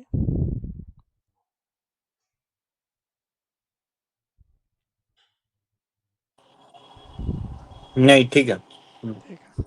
अब हम लोग मूव करते हैं डेडिकेटेड होस्ट। कुछ कंपनी बोलता है, कुछ कंपनी ये बोलता है कि भाई मेरे को शेयर्ड, क्योंकि ये सब क्या है, शेयर्ड सर्विस है, शेयर्ड सर्विस है, ठीक है। मतलब शेयर्ड सर्विस मतलब क्या होता है कि एक रैक है, ठीक है, इसी रैक में बहुत सारा सर्वर है, ठीक है, बहुत सारा सर्वर है। तो यहीं से क्या करता है कि मान लो कि एक्स वाई जेड कंपनी को भी अपना यहीं से कंप्यूट पावर दिया, ठीक है, A B C D company को भी यहीं से दिया, ठीक है, एक ही रैक से दिया, ऐसे करके। या फिर इसमें भी कुछ बच गया तो इससे भी दे देता है compute power. But company M N O है, ठीक है, इसका जो ऑनर है या लीडरशिप है वो किसी पे भरोसा नहीं करता है, ठीक है। वो बोलेगा कि भाई हमको ये सब चीज़ में शेयर्ड सर्विस में हमको नहीं चाहिए, मेरे लिए पर्सनल रैक बुक करो, ये वाला जो रैक है वो मेरे लिए पूरा बुक करो, इसमें से सिर्फ तुमको मुझे देना है, या फिर ये पूरा सर्वर बुक करो, ठीक है। इसमें भी होता है डेडिकेटेड होस्ट होता है, तो जैसे और एक होता है, तो इस तरीके से बोलता है कि पूरा ये बुक करो मेरे लिए ही ये पूरा रिसोर्स होना चाहिए, इसमें किसी और को नहीं देना है, शेयर्ड मॉडल में नहीं करना है, पूरा मेरे पर्सनल होना चाहिए, ठीक है। तो जब यहाँ पे पर्सनल चीज़ें आ जाती है तो यहाँ पे कॉस्ट क्या हो जाता है, इंक्रीज हो जाता है कि नहीं। बढ़ जाएगा। तो यहाँ पे इसके लिए रिजर्व हो गया, कॉस्ट बढ़ गया, बट इसको जैसे मान लो कि अब ये पूरा बैंडविड्थ का यूटिलाइजेशन खुद से करेगा तो इसको भी कुछ एडवांटेज मिलेगा कि इसको थोड़ा स्पीड वगैरह चीज़ें वगैरह थोड़ा अच्छा मिलेगा। और इसका क्योंकि ये अपना कॉम्प्लाइंस रिक्वायरमेंट जो भी है, कॉम्प्लाइंस है लाइसेंस का, चीज़ों का, जैसे होता है ना बहुत लोगों के पास खुद का लाइसेंस होता है, जैसे माइक्रोसॉफ्ट का, ये सब जगह से लेने पे शेयर्ड मॉडल में क्या होगा कि लाइसेंस, जैसे ओएस का लाइसेंस, विंडोज सर्वर, ये सब का, तो सब लाइसेंस वाइसेंस सबका चार्ज करके सब मिला करके उस तरीके से मिलता है। बट ये बोलता है इसमें क्या होता है कि ब्रिंग योर ओन लाइसेंस, मतलब खुद का भी लाइसेंस ला सकता है ओएस के लिए, तो उस तरह का भी कॉस्ट का ऑप्टिमाइज कर सकता है, तो इसमें बहुत सारा फ्रीडम मिलता है, ठीक है। तो इसलिए हम लोग और इस तरह के सर्विस को हम लोग डेडिकेटेड होस्ट बोलते हैं, ठीक है, जहाँ पे अपने अनुसार से कॉम्प्लाइंस वगैरह सेटअप कर सकता है, सॉफ्टवेयर लाइसेंस वगैरह है, वो सारी चीज़ें भी यूटिलाइज कर सकता है, ठीक है। तो डेडिकेटेड होस्ट। तो क्वेश्चन आता है और कि मेरा मेरा एक क्वेश्चन है, हाँ, अगर हम डेडिकेटेड होस्ट अगर हम मतलब कंपनी लेती है तो ये थोड़ा सा डिफिकल्ट नहीं होगा कंपनी होगी, इन केस अगर वो डेटा सेंटर अगर डाउन होता है उस होस्ट का, हाँ, तो फिर वो अपने डेटा को कहाँ से रिट्रीव करेगी? हाँ, तो उतना देर के लिए नहीं रहेगा, तो बोलेगा कि इसमें भी हमको, तब उसको क्या होगा कि यहाँ पे भी कॉस्ट ज़्यादा देना पड़ेगा उसको, और फिर यदि दूसरे डेटा सेंटर के अंदर भी वो फिर लेता है, ठीक है, तो फिर उसको वहाँ चीज़ें मैनेज करनी पड़ेगी, तो उसके डेटा तो से यहाँ पे उसको कोई ये अमेज़न नहीं होगा कोई कि डेटा लॉस का। पर यहाँ ये पे ये सर्विस प्रोवाइडर इस बात की गारंटी तो नहीं देता है कि अगर ये डाउन होता है देन आपके सर्विसेज को हम उतने देर के लिए अप नहीं कर सकते हैं, अनटिल अनलेस आप दूसरे जगह पे इसको मूव नहीं करते हैं तब तक। हाँ, तो ये दूसरे जगह पे जब उसका सर्विस डाउन रहेगा तो आप कुछ भी मूव नहीं कर पाओगे उस समय। तो ये सारा जब सेटअप होता है ना तो पहले ही कर लेना पड़ता है। जैसे मान लो कि आप यहाँ पे एक डेडिकेटेड होस्ट ले लिए AG1 में, ठीक है, तो सेम समय आपको AG2 में भी आपको ले करके अपना एप्लीकेशन यहाँ भी डिप्लॉय कर देना पड़ेगा, यहाँ भी डिप्लॉय कर देना पड़ेगा, ठीक है। जब आपका ये डाउन होगा तो क्या होगा, आपका कस्टमर का रिक्वेस्ट इस पे जाएगा, तो उससे कोई इम्पैक्ट नहीं पड़ेगा, आपका डेटा का कोई प्रॉब्लम नहीं है। ये मतलब ज़्यादा अगर सिक्योर रहता है। हाँ, मतलब एनीवे अगर कंपनी को अगर लेना हुआ तो दो दो जोन में या रीजन में हाँ, हमको लेना ही पड़ेगा हाँ, लेना डेटा ही सेंटर। पड़ेगा, हाँ, लेना ही पड़ेगा, क्योंकि ये तो फिजिकल लोकेशन हो गया ना, एक डेटा सेंटर में तो यदि ये रैक पूरा डेटा सेंटर में गड़बड़ी आया, तो जो इस ये वाला रैक खराब हो, मतलब कुछ भी प्रॉब्लम हुआ तो बगल, इसके जो बगल में रैक रखा हुआ है उसमें भी तो प्रॉब्लम आ सकता है कि नहीं। हाँ, या फिर यही चीज। हाँ, या फिर ऐसा भी हो सकता है कि सिर्फ इसी रैक में प्रॉब्लम आए, ये सब मस्त चल रहा है कि नहीं। तो ये भी तो क्वेश्चन एक आता है कि अगर सपोज अगर ये एक डेडिकेटेड होस्ट है, हाँ, AG1 हमारा हाँ, डेडिकेटेड होस्ट है, हम्म, तो अगर हम दूसरे रीजन के दूसरे डेटा सेंटर में भी अगर हम सर्विसेज लेते हैं तो वो भी हमको डेडिकेटेड ही लेना पड़ेगा। नहीं ऐसा कोई ज़रूरी नहीं है, हम लोग किस तरह का भी ले सकते हैं। तो फिर वो तो डेडिकेटेड नहीं हुआ ना। नहीं तो एक जगह आप डेडिकेटेड लिए, मतलब एक डेटा सेंटर के अंदर आप बोल रहे हो कि डेडिकेटेड लिए, और दूसरे हाँ। डेटा सेंटर के अंदर आप बोल रहे हो कि आप नॉर्मल लिए, शेयर्ड सर्विस लिए। ठीक है, हम्म, तो इस तरह का भी कर सकते हो। ओके। ठीक है, तो यहाँ तो पे कॉस्ट कॉस्ट पे तो इफेक्ट नहीं पड़ेगा फिर। तो जहाँ पे आप डेडिकेटेड लिए हो वहाँ पे डेडिकेटेड का चार्ज लगेगा, जहाँ पे आप शेयर्ड लिए हो वहाँ पे शेयर्ड का चार्ज लगेगा। क्योंकि ये जो इसका जो बिलिंग होता है ना, वो पर रिसोर्स होता है, रिसोर्स वाइज। ठीक है, जिस तरह का रिसोर्स आप यूटिलाइज करोगे उस बेसिस पे आपको कॉस्ट लगेगा। मतलब कंपनी को अगर डेडिकेटेड हो, मतलब मैं जहां तक समझ पा रहा हूँ, अगर कंपनी का डेडिकेटेड होस्ट लेता है तो उससे किसी भी फॉर्म में उसको ज्यादा कॉस्ट पे करना पड़ेगा। हाँ, ज़्यादा कॉस्ट हो सकता है, या फिर हाँ। उस तरह के, यदि मान लो कि लाइसेंस भी खुद ले आया, और फिर मतलब एक हो गया कि डेरे मतलब पूरा रैक उसने बुक कर लिया ना, तो ज़्यादा ही कॉस्ट जाएगा। हाँ, वही वही चीज, क्योंकि हुँ, स्पॉट इंस्टेंस में क्या है कि ये एक तो शेयर्ड होता है, हुँ, तो हम जैसे आपने बताया शेयर्ड होता है, तो हम उस उतने ही मतलब यूजर्स के पैसे पे करेंगे जितने हम सर्विसेज को यूज कर रहे हैं, एज हाँ, यू सेड। हुँ, और डेडिकेटेड तो अगर हम पूरा बिल्ड कर रहे हैं, हम अपना अगर पूरा हुँ, बनाया बनाया सेटअप ले रहे हैं, तो हुँ, एक उसका पैसा पे कर रहे हैं, देन उसके बदले में अगर हमको इन केस ये डाउन होता है सम फॉर सम एनी रीजन, तो दूसरा हमको सर्विसेज इधर शेयर्ड हमको लेना पड़े, हुँ। या फिर रिजर्व लेना पड़े, तो उसके अलग पैसे पे करने पड़ेंगे। हाँ, वो किसी भी केस में होगा, मतलब कोई भी केस में एक ही रहेगा। ठीक है, हाँ। आप जितना रिसोर्स लोगे, आपको उतना हम्म, का पैसा देना पड़ेगा। ठीक है, got it। बट इसमें कैसे आप पैसा कम कर सकते हो, जैसे मान लो कि आप एक सर्वर यूज नहीं कर रहे हो, है ना, आप क्या कर रहे हो, मल्टीपल सर्वर यूज कर रहे हो, है कि नहीं। तो जब मल्टीपल सर्वर यूज कर रहे हो, तो मान लो कि आपको ये है कि पूरे ये रैक में मान लो जितने भी सर्वर लगेंगे, 10 सर्वर लगेंगे या फिर जितने भी रहेगा। ठीक है, आपका यूटिलाइजेशन ये पूरे सर्वर का है। ठीक है, और इस पे आप खुद का ही लाइसेंस वगैरह भी दे रहे हो। तो जो यहाँ पे लाइसेंस कॉस्ट ये लोग देता था, तो वो पूरा का लाइसेंस कॉस्ट आप बियर कर रहे हो, आप अपने इधर से दे रहे हो। और आपको लाइसेंस सस्ते में मिला या फ्री में मिला या फिर जैसा, क्योंकि कंपनी का इंटरनल भी कुछ ही होता है, जैसे माइक्रोसॉफ्ट ये लोग ना पार्टनर होते हैं। ठीक है, तो पार्टनर के लिए आप सुने होंगे, होता है ना पार्टनर। तो पार्टनर होता है अमेजन के साथ, गूगल के साथ, तो क्या होता है, इसको सर्विसेज बहुत सस्ते में मिलती है, डिस्काउंट में। तो यहाँ पे लाइसेंस यदि इससे वेंडर से डिस्काउंट पे लेता है और फिर यहाँ पे अप्लाई करता है, और इसका पूरा रैक यूटिलाइज करता है उतना, क्योंकि एक दो सर्वर तो नहीं, बड़ी कंपनी रहती है तो अच्छा खासा सर्वर यूटिलाइज करती है, तो पूरा यूटिलाइज करती है, तो उस केस में इसका कॉस्ट थोड़ा कम भी जाता है।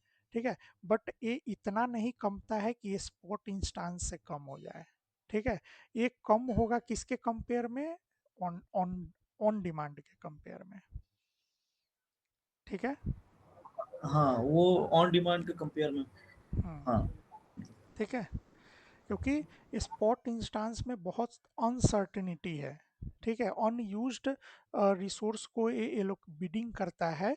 ठीक है, तो वो कभी भी दूसरे कंपनी को यूटिलाइज करना हो सकता है, तो उसके लिए मतलब वो कभी भी ले सकता है, तो ये अनसर्टेनिटी रहती है, इसी के लिए ये इतना मतलब वो थोड़ा देर के लिए भी अपनी चीज़ों को भारे पे लगा देता है, इस तरह का समझ सकते हो। ठीक है, तो इस तरह की सर्विसेज के लिए तो यहाँ पे क्लियर है अभी। हाँ, ये क्लियर है। ठीक है, सभी को क्लियर है।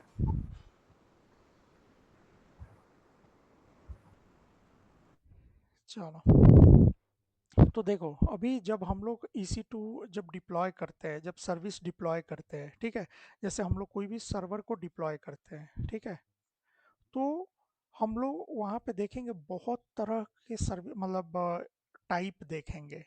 अब जैसे मान लो मेरा जो है सिंपल वेब एप्लीकेशन है, या बहुत बार क्या होता है गेम का एप्लीकेशन डिप्लॉय करते हैं, बहुत बार क्या करते हैं सैप का एप्लीकेशन डिप्लॉय करते हैं, बहुत बार क्या होता है मशीन लर्निंग का एप्लीकेशन डिप्लॉय करते हैं, बहुत बार क्या होता है गेमिंग्स वगैरह ये सब चीज़ों का चीज़ें डिप्लॉय करते हैं, बहुत में डेटा से रिलेटेड चीज़ें डिप्लॉय करते हैं।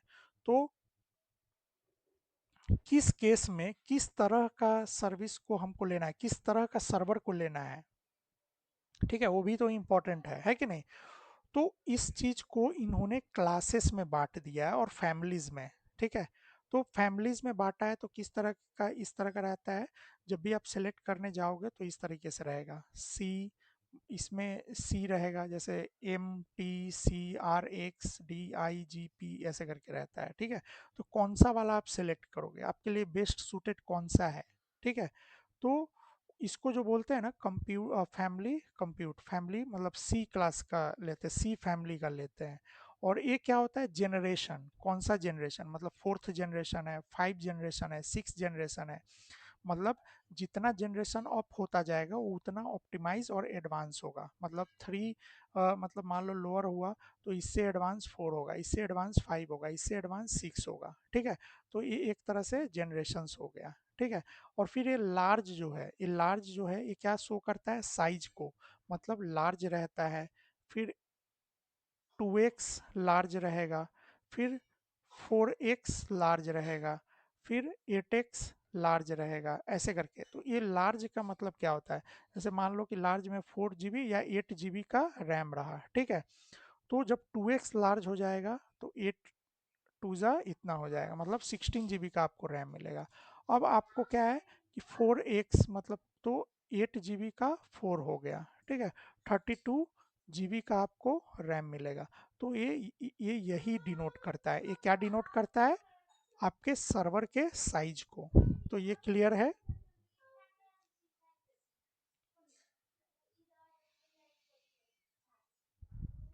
यहाँ पे किसी को कोई क्वेरी है? नहीं ठीक है। तो यहाँ पे कुछ क्लासेस है, साइज और टाइप है फैमिली का। तो यहाँ पे जनरल पर्पस, जनरल पर्पस में क्या आ जाता है, एम और टी, ऐसे टी को बस्टेबल क्लास भी बोलते हैं, ठीक है। बस्टेबल एक तरह से टेस्टिंग के लिए यूज करते हैं, ठीक है।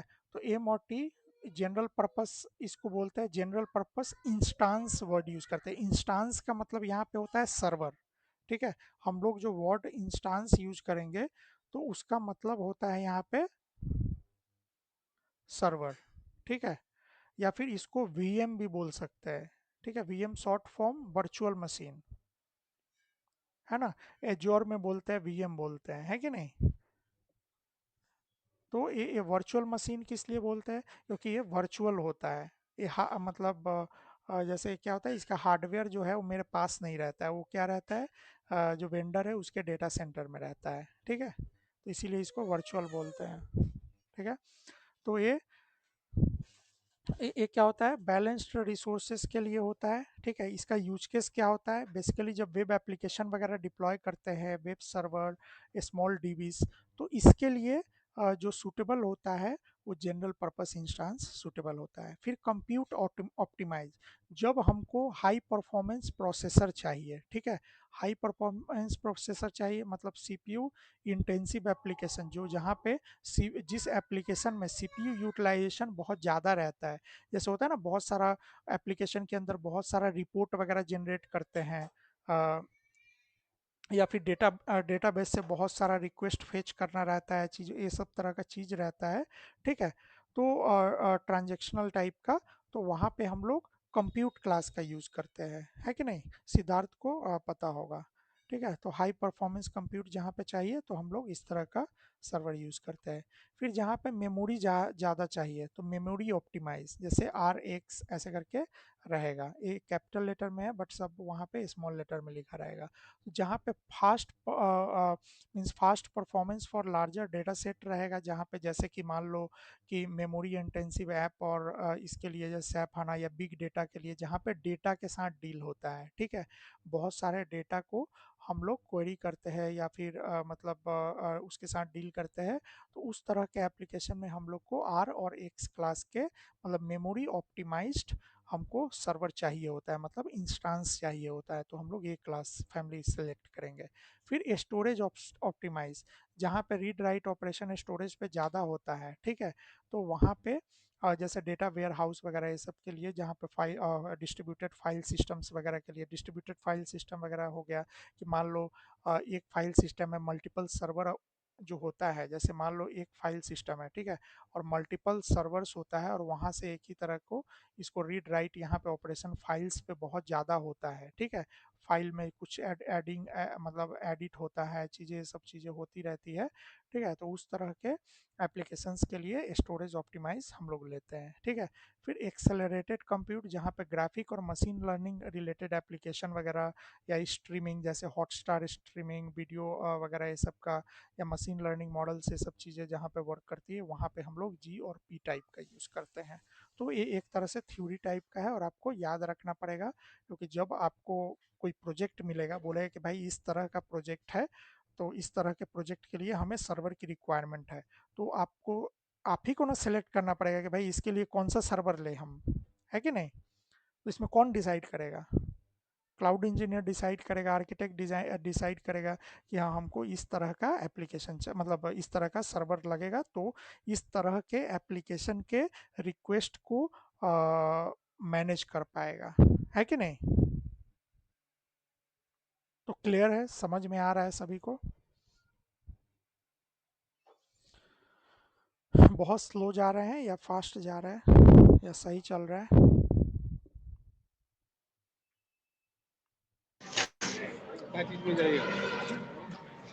थोड़ा फास्ट चल रहा है। ठीक है, कोई नहीं, उसका ये कर लेंगे, नहीं समझ में आएगा फिर से आप उस चीज़ को देखिएगा, समझ में आ जाएगा। कोई क्वेरी रहेगा तो आप उसको पूछ सकते हैं, क्योंकि ये एक तरह से ये आपको पढ़ने का रहेगा, ठीक है, याद रखने का रहेगा, ठीक है, इंटरव्यू में भी पूछ दे सकता है। अच्छा, नोट्स वगैरह भी मिलेगा क्या? ये जो पीपीटी वगैरह है ना, वही मैं सेंड कर दूंगा, और क्या अच्छा। कैसा क्वेश्चन रहता है नहीं रहता है वो सारा चीज़ भी सेंड करते रहेंगे, ठीक है। नहीं नहीं, जैसे डेली क्लास का डेली का पीपीटी मिलेगा क्या? हाँ हाँ, ठीक है, ठीक है। ठीक है। अब क्या होता है कि हमारा सर्वर का रिकवरी वगैरह भी चलते रहता है कि नहीं। तो परसिस्टेंस एंड रिकवरी हो गया कि अब हमारा सर्वर है, ठीक है, उसमें कोई भी प्रॉब्लम आ जाता है, होता है ना कि बहुत सारे डेवलपर रहते हैं, या बहुत सारे कुछ ऐसा रहता है कि वो क्या कर हो सकता है ना, एप्लीकेशन लेवल पे कोई कोड ही चेंज कर दिया, जिसके वजह से पूरा एप्लीकेशन डाउन हो सकता है कि नहीं। सही है, कुछ एप्लीकेशन डाउन हो सकता है। तो फिर यदि मान लो कुछ ऐसा कांड हो गया, या फिर कोई गलती से पूरा का पूरा एप्लीकेशन का कोड ही डिलीट कर दिया, तो अब क्या होगा? हम्म? हमारा एप्लीकेशन पूरा गया, इतने सालों का मेहनत गया, है कि नहीं, कंपनी का।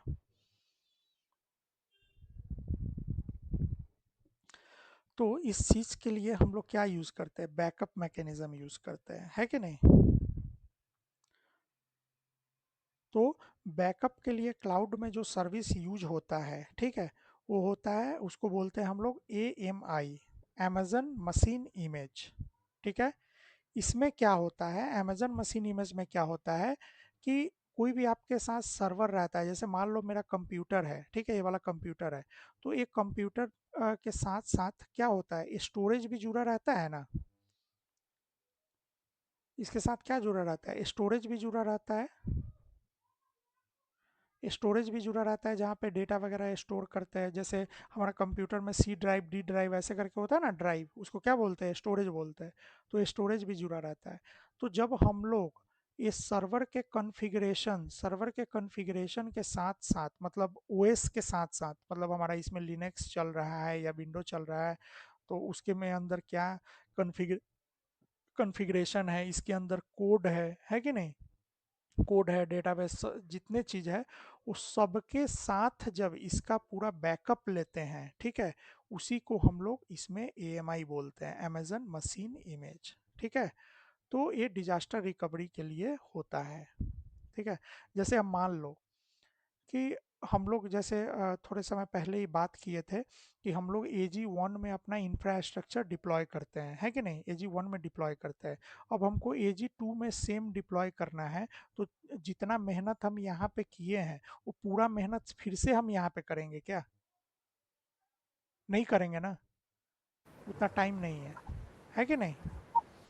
तो इस चीज़ में क्या करते हैं कि हम इसका बैकअप ले लेंगे। ठीक है, क्या ले लेंगे? बैकअप मतलब AMI क्रिएट करेंगे और AMI को क्रिएट करके इसे इधर सेंड करेंगे और यहाँ से फिर इसी AMI से फिर सर्वर लॉन्च कर देंगे, सेम चीज़ यहाँ पे आ जाएगा।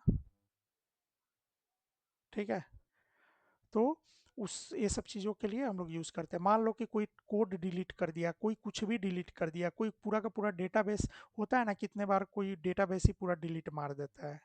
ठीक है, तो क्या होता है कि अब तुरंत पूरा एप्लीकेशन वगैरह सब कुछ डाउन, है कि नहीं?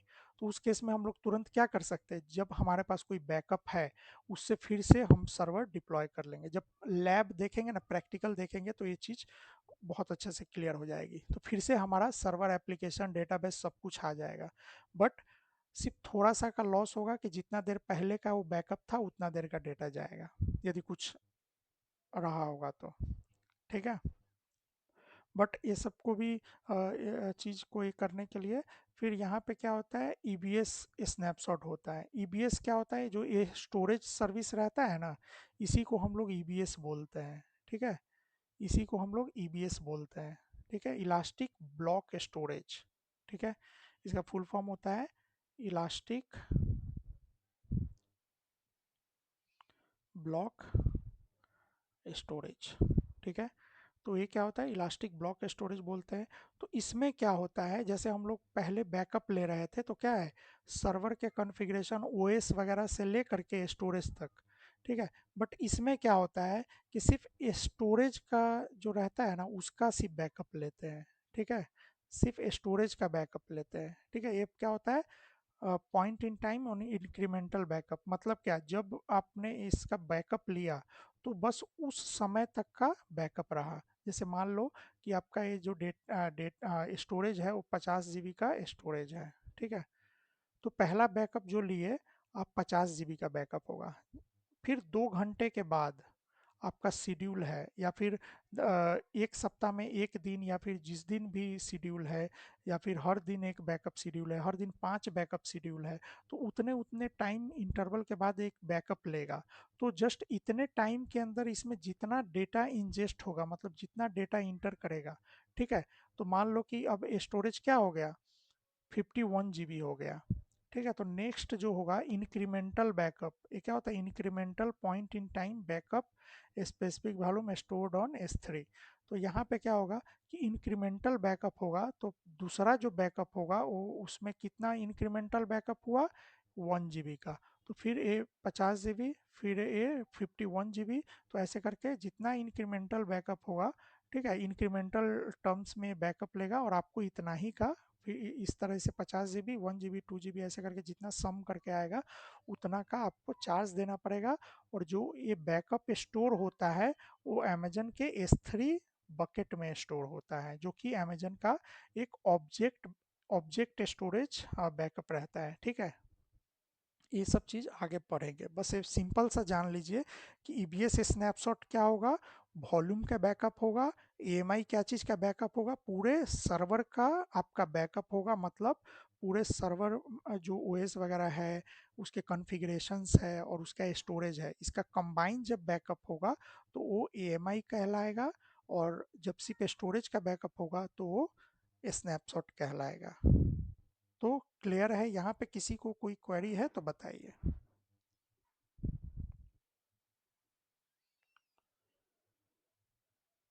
थ्योरी में थोड़ा टाइम दे रहे हैं कि ज़्यादा अच्छे से समझ में आए। किसी को कोई क्वेरी है? मेरा क्लियर है।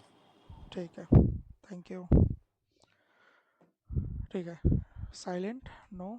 चलिए, तो आगे हम लोग यहाँ पे देखते हैं, ये जस्ट इसमें सिक्योरिटी ग्रुप रहता है। ठीक है, मतलब कोई भी चीज़ में, जैसे मान लो कि ये सर्वर है आपका, ठीक है, मतलब सर्वर है, तो सर्वर, कोई भी सर्वर या फिर इन सब चीज़ों के पहले क्या लगा रहता है, आपको तो सिक्योरिटी भी चाहिए ना, कि अनऑथराइज्ड एक्सेस ना हो, कोई भी आपके सर्वर को कॉम्प्रोमाइज़ ना करे, है कि नहीं।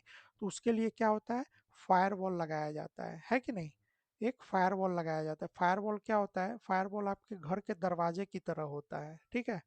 घर का दरवाजा पे जब मान लो कि बहुत लोग आते हैं, तो आप किसके लिए दरवाजा खोलते हो, जब आप किसी को जानते हो, है कि नहीं, कि नहीं ये मेरे घर वाले हैं, ये आ सकते हैं अंदर में, है कि नहीं, इससे हमको कोई प्रॉब्लम नहीं है, ठीक है।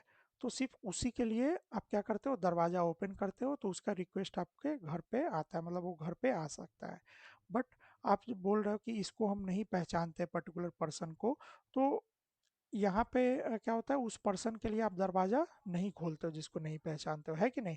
मतलब कुछ सामान बेचने आया, तो सामान बेचने आया, वो तो चोरी भी कर सकता है ना आपके घर पे, है कि नहीं। तो आप सबके लिए दरवाज़ा खोल देते हो क्या, नहीं खोलते हो, है कि नहीं।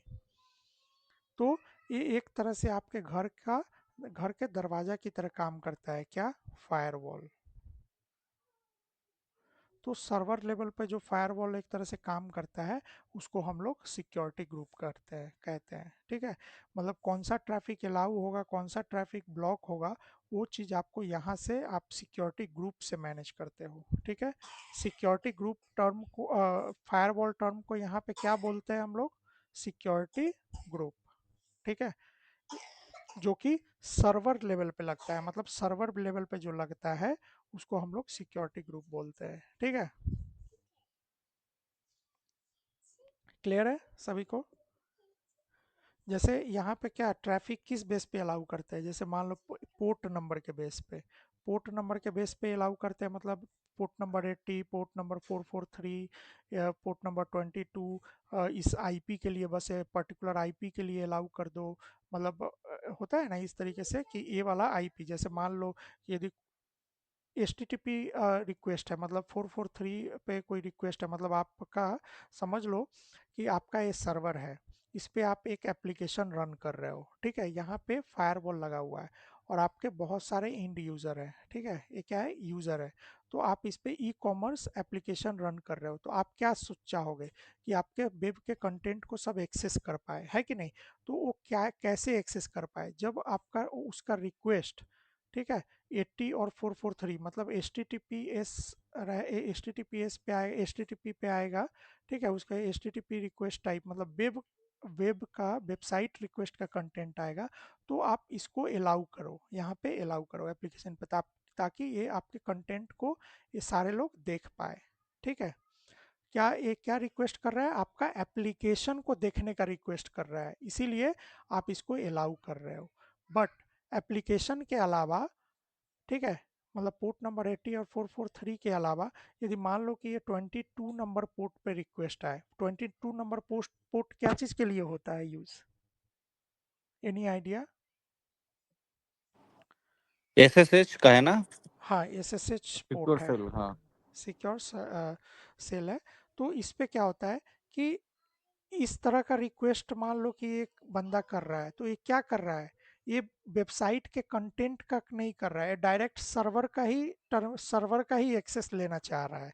तो सर्वर का एक्सेस दे दोगे अटैकर को, तो आप क्या हो जाएगा, आपका ये पूरा कॉम्प्रोमाइज़ हो जाएगा, वो एप्लीकेशन को डिलीट कर सकता है, कुछ भी कर सकता है एप्लीकेशन के साथ, कोई चीज़ चेंज कर सकता है, ठीक है। मान लो आपके यहाँ पे प्रोडक्ट आईफोन का दाम मान लो कि कितना है, आईफोन का दाम 70,000 या 1 लाख रुपया जो भी है, ठीक है, जो भी रुपया है। अब इसको क्या कर सकता है, उसको 1 रुपया कर दे सकता है, ठीक है, मॉडिफाई कर दिया है उसमें, ये करके आप खरीद लिए, फिर ये गायब हो जाएगा, फिर उतना करके गायब हो जाएगा, या फिर उतना ही पे सबको कर देगा, या फिर पूरा का पूरा एप्लीकेशन ही डिलीट कर देगा। वो कुछ भी कर सकता है, बहुत तरह का चीज़ें होता है, ठीक है। तो इस तरह के रिक्वेस्ट को आप इसको अलाउ करोगे क्या अपने अपने सर्वर पे, नहीं करोगे ना। तो इसको क्या करना पड़ेगा, ब्लॉक करना पड़ेगा, है ना। तो आप क्या बोलोगे कि नहीं, इस सर्वर पे कोई भी नहीं आ सकता है, इस सर्वर पे सिर्फ ए बंदा आ सकता है, जैसे सिर्फ विशाल आ सकता है, ठीक है। क्या आ सकता है, सिर्फ विशाल आ सकता है। तो विशाल का आईपी एड्रेस कितना है, आईपी एड्रेस के बारे में सब जानते हैं क्या होता है? सभी को पता है आईपी एड्रेस क्या होता है? हाँ हाँ हाँ इंटरनेट प्रोटोकॉल। हाँ, मतलब किसी भी जब भी आप कोई भी इंटरनेट पे कनेक्ट होते हो तो आपको एक आईपी असाइन होता है ना? एक तरह से लॉजिकल एड्रेस होता है आपके मतलब सिस्टम का, ठीक है?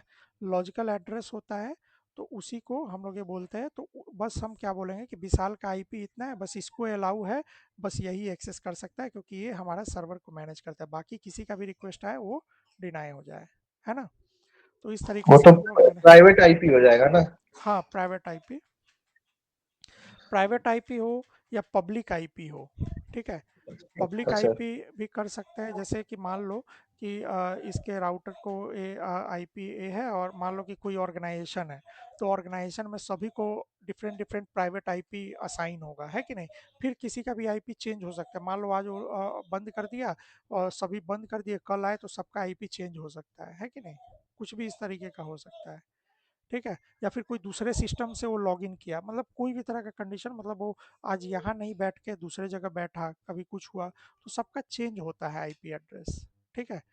तो आईपी एड्रेस चेंज होगा तो वो प्राइवेट आईपी असाइन करना क्या होता है, थोड़ा मुश्किल होता है कि नहीं? तो यहाँ पे हम लोग क्या कर सकते हैं कि वो ऑर्गेनाइजेशन का जो रिजर्व पब्लिक आईपी है, आईएसपी है, उसको भी दे सकते हैं, या फिर जो उसका प्राइवेट आईपी का रेंज है, ठीक है, ये भी दे सकते हैं कि इस रेंज में, मतलब एक सबनेट होता है, तो इस सबनेट के अंदर जितने भी आईपी आते हैं इसको सभी लोग एक कर सकता है क्योंकि इसके ऑर्गेनाइजेशन के इंटरनल होगा, ठीक है? तो उस बेस पे भी हम लोग अलाउ कर सकते हैं। तो बहुत तरीके, प्राइवेट आईपी, पब्लिक आईपी, आपको जिस तरह का रिक्वायरमेंट है उस अनुसार से आप चीज़ें अलाउ कर सकते हो, ठीक है? और हम लोग देखेंगे जब लैब भी करेंगे तो, ठीक है? क्लियर है सभी को? और सिंपल सा चीज़ यहाँ पे है कि एक EC2 को हम लोग 5 फायरवॉल, मतलब 5 सिक्योरिटी ग्रुप अटैच कर सकते हैं, ठीक है? 5 सिक्योरिटी ग्रुप अटैच कर सकते हैं और एक सिक्योरिटी ग्रुप के अंदर हम लोग 50 रूल्स लगा सकते हैं, आई थिंक, ठीक है? विशाल, इसमें चेंज भी हुआ है क्या या फिर 50 ही है? आई थिंक इसमें कुछ चेंजेस नहीं है इस रिगार्डिंग। ठीक है, तो यहाँ पे 50 रूल हम लोग लगा सकते हैं, ठीक है? और एक सर्वर को हम लोग लगभग 5 सिक्योरिटी ग्रुप अलाउ कर सकते हैं, मतलब अटैच कर सकते हैं, ठीक है?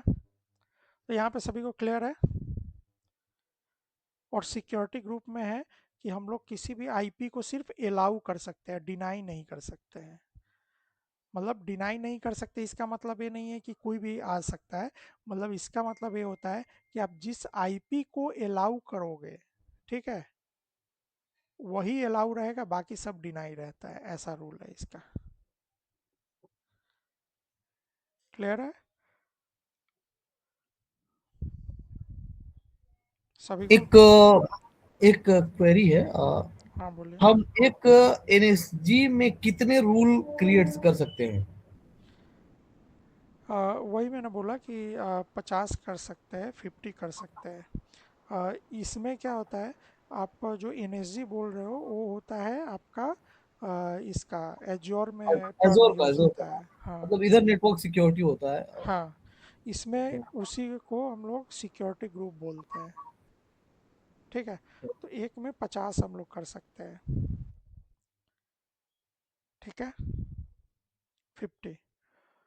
और इसके ऊपर जो सबनेट लेवल पे लगता है उसमें भी लगभग 200 की कितना ऐसे है, तो उतना ये कर सकते हैं, बट धीरे धीरे हम लोग पढ़ेंगे एक एक वाइज जब ऊपर जाएंगे तो, ठीक है? तो अभी हम लोग सिर्फ सर्वर लेवल पर जो फायरवॉल लगता है उसका हम लोग देख रहे हैं, ठीक है? तो एक में सिक्योरिटी ग्रुप में कितने लगा सकते हैं रूल? 50 रूल हम लोग ऐड कर सकते हैं, क्लियर है? और 5 सिक्योरिटी ग्रुप, 5 एसजी एक सर्वर से हम लोग अटैच कर सकते हैं, क्लियर? और कोई क्वेरी है पूछ सकते हैं।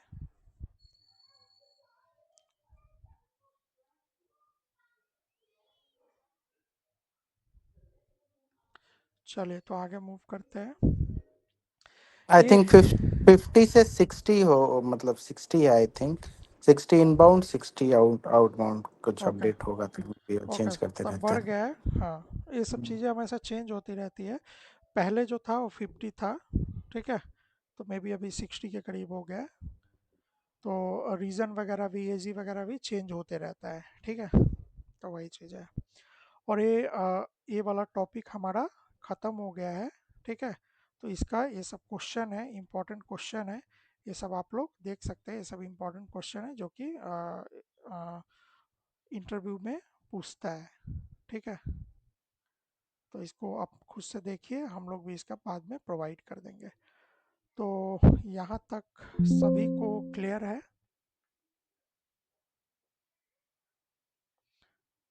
किसी को कोई क्वेरी या फिर कुछ भी?